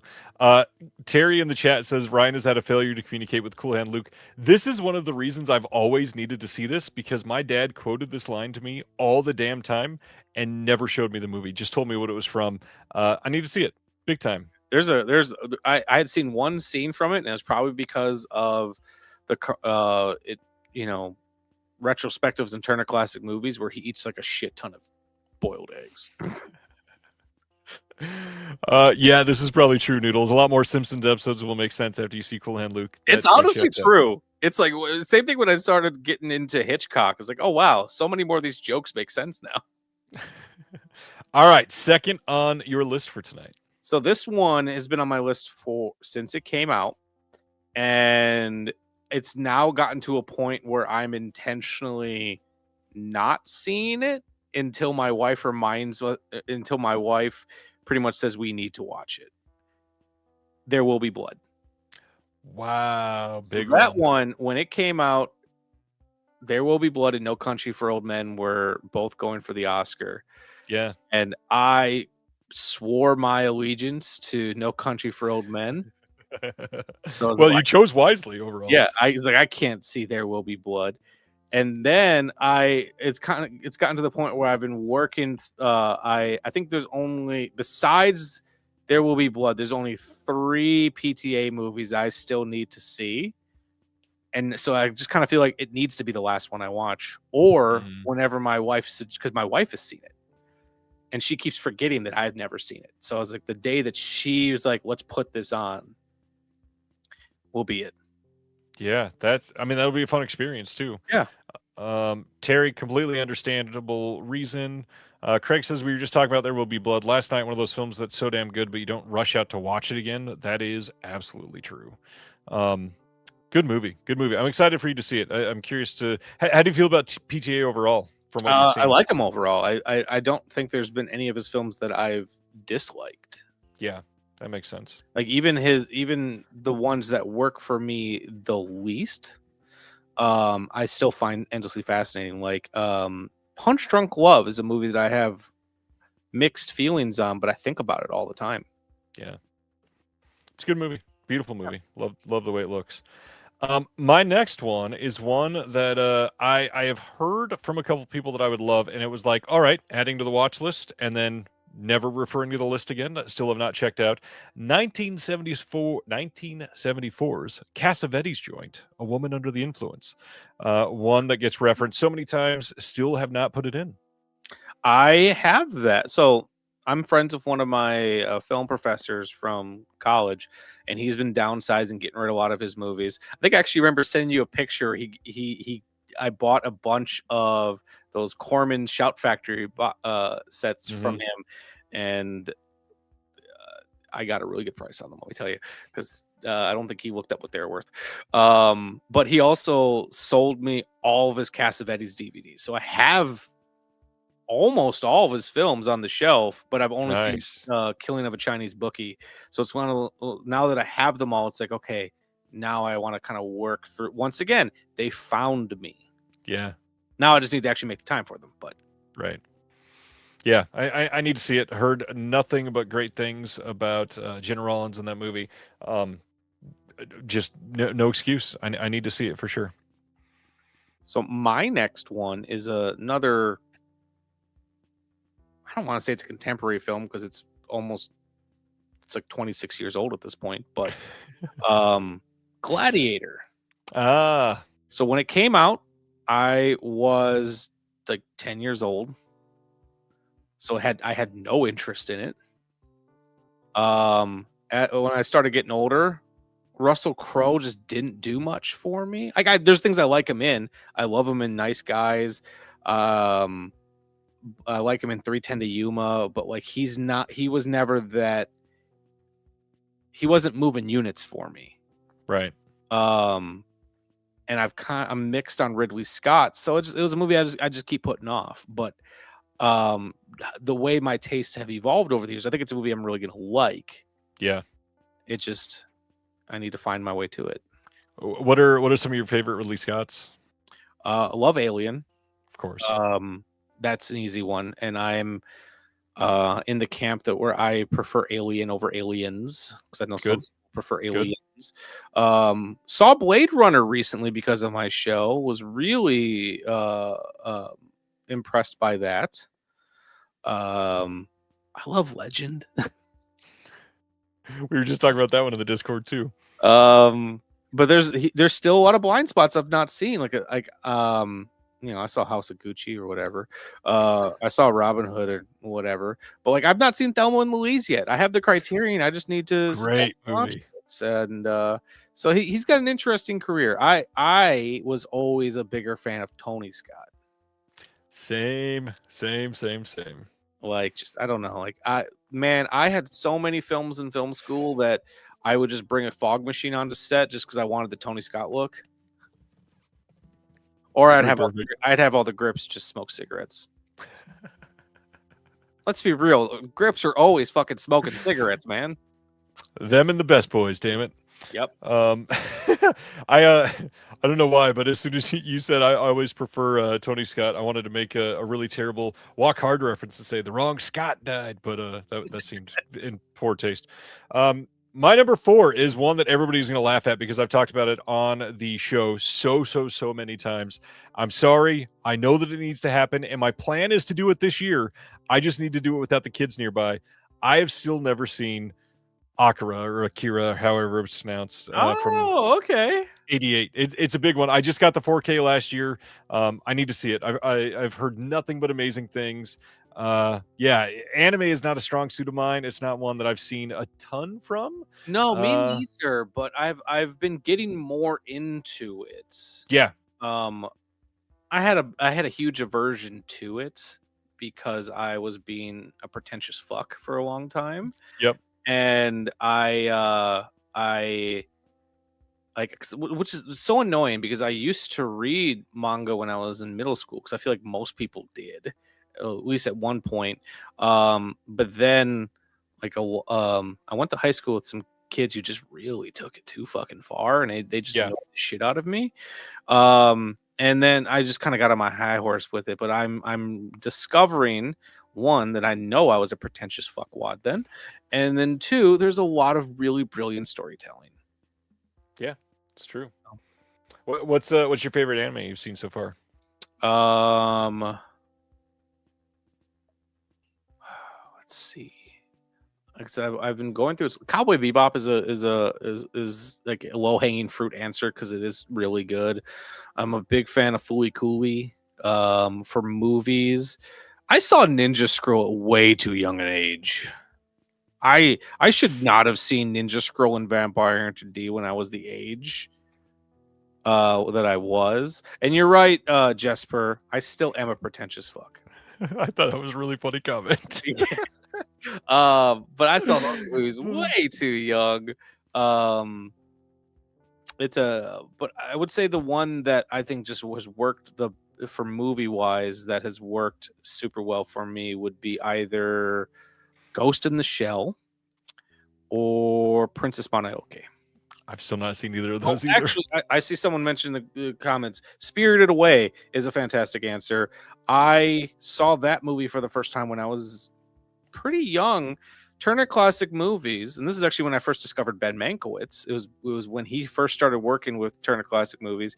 He did a late night screening of Princess Mononoke, one time dubbed and one time subbed. Whoa. And I stayed up late, wrapped under a blanket with the blanket over my television, so my parents didn't know I was up, and stayed up until like 3 a.m. That's so cool. So enamored by it. Yeah. So yeah. It actually might be Spirited Away. I've not watched it again since that very formative screening, and it's one of those movies that's like I'm almost afraid to rewatch it because that nostalgia's a drug, man. Yeah, I completely get that. Those Ghibli films just kind of incredible. Yeah, and I've not seen all of them, but the ones I've seen. I'm at this point I'm savoring them because I've seen a handful of them, and I saw Princess Mononoke when they re-released on 4K last year and theatrically, and Each one of them has just been delightful. I'm so ready for those 4K discs to finally get announced. God, so many of those are going to look just remarkable on 4K. Yeah, and like my wife is really big into Totoro. Like Mm. that's kind of the one that she really gravitates to. The Hot Topic Ghibli. Nice. Yeah. Well, he's fucking cute. Yeah. That sounded so dismissive, but it was so funny in my head.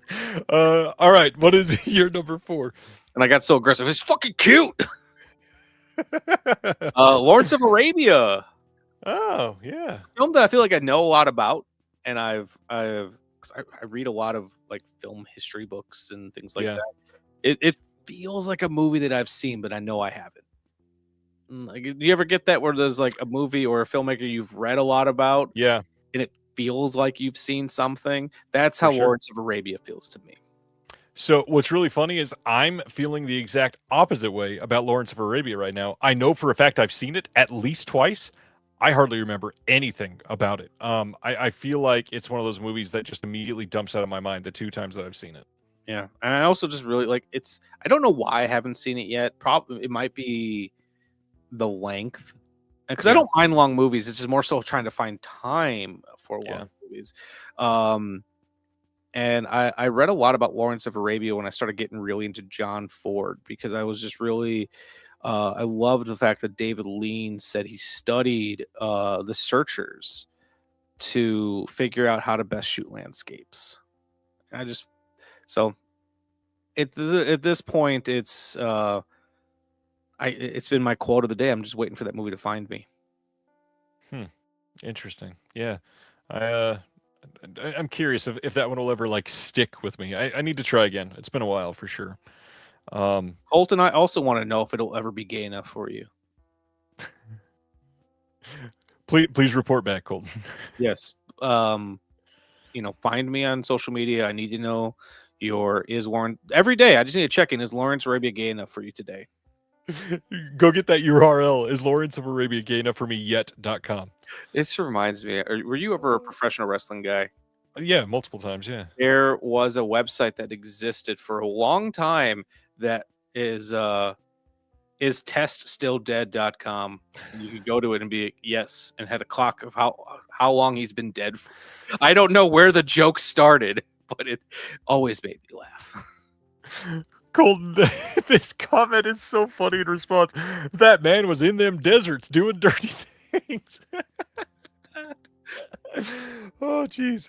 All right, so this last one is kind of like a more recent infatuation that I don't know why I haven't put this one in the player yet, but I have loved, like literally been enthralled by everything that I've seen from Wong Kar-wai, and for some reason, I have not watched 1997's Happy Together yet.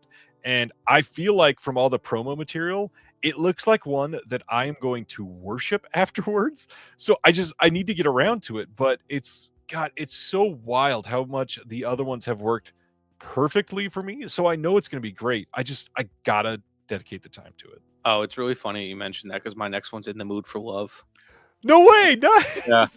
That so much of ours have been our first one. We both picked the word 7 in the title. Yeah. Wong Kar-wai. Like, this has been great. Like, I, like many pretentious young film students, saw Chungking Express and pretty much built my life around it. It's pretty great. And then I just never got around to his other films, except for apparently I've seen The Grandmaster, and I don't remember when I watched that. But In the Mood for Love it's very much like you said. I know it's a movie that I'm going to love. It's beautiful, and I just need to pull that trigger. Yeah. It has a Criterion, correct? It does have a Criterion. It's in that box set. It had its own standalone. I think it's got a 4K now, if I'm remembering right. That's just another remarkable. thing too. It's just like sometimes some of these films aren't easy to find. Like the reason I haven't seen Possession for so long is because it was not easy to find. If you didn't get that original release of it, yep, good fucking luck finding it. Or so when I was talking to Austin about when we went to go see No Other Choice, I've not seen any other Park Chan-wook films except for Stoker, because they were notoriously hard to find for a while. For a while, yeah. And then it's because they were so hard to find, I stopped looking. which is the reason why up until like I hadn't seen a lot of John Woo films because they weren't easy to find. And now they are. Now they're all getting releases, and I don't have to deal with unsavory bootleg websites to see some of them. But like, you know, when something is not easily available, why keep looking? Yeah. And Stan, yes, we absolutely our Patreon. We do a watch along as a group once a month, and one of them we did Chungking Express and discussed afterwards and stuff. Loved that movie. Yeah. Ronnie says Chungking Express didn't do it for me. Still haven't seen In the Mood for Love. In the Mood for Love is remarkably just well made, shot beautifully, poignant. Love that movie so much. Gosh, these are good lists, solid lists. Yeah, and it's like, and after talking about it, I don't feel any shame. I'm excited to see them. Absolutely. Except for maybe the Bergman stuff. I can wait on a few of those. But yeah. And I even had backup choices just in case we had the same one. I actually made a list of 11. What are the other 6 if you want to rattle them off? The Graduate. Somebody else mentioned that in the chat earlier too. After Hours. Oh wow. I had that Criterion. It's still shrink wrapped. Another Scorsese, The Last Waltz. Oh, good movie, yeah. Come and See. Yeah, I understand putting that one off. And then Cinema Paradiso. Yeah, I can see that not being super like accessible, I guess, or approachable. Maybe is the better way to say that. Plus, I without knowing a whole lot about it, you know, I remember when it was recommended to me by someone, I was like, why would I see that? I've already seen Matinee. That's touche. They're both great. I know it's it's not the same thing. I'm being a little coy about it, but still. But not a pretentious fuck though. That's nice. Yeah. Michael, this has been amazing. Thanks for doing this. I had a whole hell of a lot of fun. I'm glad, and I got to stir up some shit in your comments section. It happens every week, and so I'm grateful that you had an opportunity to do it. Yeah, and I had a great time, and hopefully looking to come back whenever we can get me scheduled in. Though I'm a little sad, I gotta say. So back before you had officially announced Antenna, you had said it's like, oh well, there's a piece of news I want to tell you, but I want to wait until I can tell you live. You still haven't said anything, so I don't know if you were just. It was Antenna because the first time was going to be the week of the announcement. Okay, that makes sense. That because we had to, I think we had to reschedule you twice. No, only once. No. I rescheduled you once. You rescheduled you once. Yeah, so it was twice, but. So I thought you had something me specific that I was like excited for. No, just Antenna. But the big thing was Brian only had one opportunity to come on the show, and so it was like I got to get Brian back on, and I know that Michael will be okay waiting 1 week, so we did it. Yeah, plus like I said before, Brian's a great dude. I don't know him super well, but back before I was a very unproven writer. Only thing I had written for was Taste of Cinema, if you remember that website. I vaguely do, I think. It was mostly a list website. You like, best horror locations, and you just do a bunch of that. When Brian was doing Rupert Pumpkin, he would do his discovery lists every year. And I reached out to him being nobody. I'd barely been doing the podcast. And asked if I could post one. And he said yes. And he let me do that for like 3 or 4 years. Pretty much until he stopped doing the website when Pure Cinema dropped off. And then a funny other little side of Brian, when he first started getting into 4K, I think he got a 4K TV. He had no 4K discs. He just reached out to like Facebook. Is like, does anyone have any 4K digital codes they don't want? So I gave him a 4K digital code for Hook. Nice. I don't know if he remembers this, but I do. It's a formidable moment for you. I'm sure he remembers it greatly. This has been great. Brian's great. You're great. This is so much fun. Thanks for doing it. Of course, and I'm always happy to come back on again. Well, we will get you back. Everybody stay safe over this freezing ass cold weekend that many of us are going to have. If you're in California, this is one of those super jealousy moments of your weather not being deadly at the moment. Although sometimes I'll take this over the fires, I guess. Anything else coming up that you haven't shouted out that you'd like to shout out? Well, the season 10 of the podcast is coming up. Don't have the official date yet, but I'm thinking second week of February. It's mostly when my editor can get it done. As long as I get 2 episodes a month, I'm happy. I'm not super strict with my deadlines because I don't believe in working people too hard. So I got that coming. We have our secret project that we're not really talking about, but we are kind of talking about. That rhymes with cook. Yeah. I'm trying to think if there's anything else. No, not really. Like can I talk about the piece that I'm writing for? Please, by all. Yeah, I teased it. You can reveal as much as you want. All right. So I'm writing a piece for the Physical Media Advocate that is now not coming out until probably June-ish. June, yeah. To coincide with Jackass 5, I'm writing a piece for Physical Media Advocate about how Jackass has helped break down toxic masculinity within 90s and 2000s youths.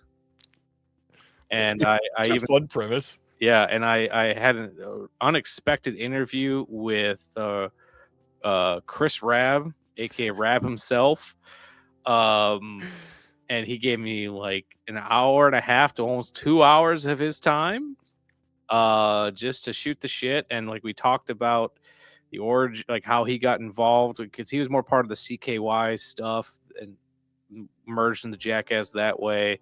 He gave me some behind the scenes information about how Viva La Bam worked, and he is a great dude.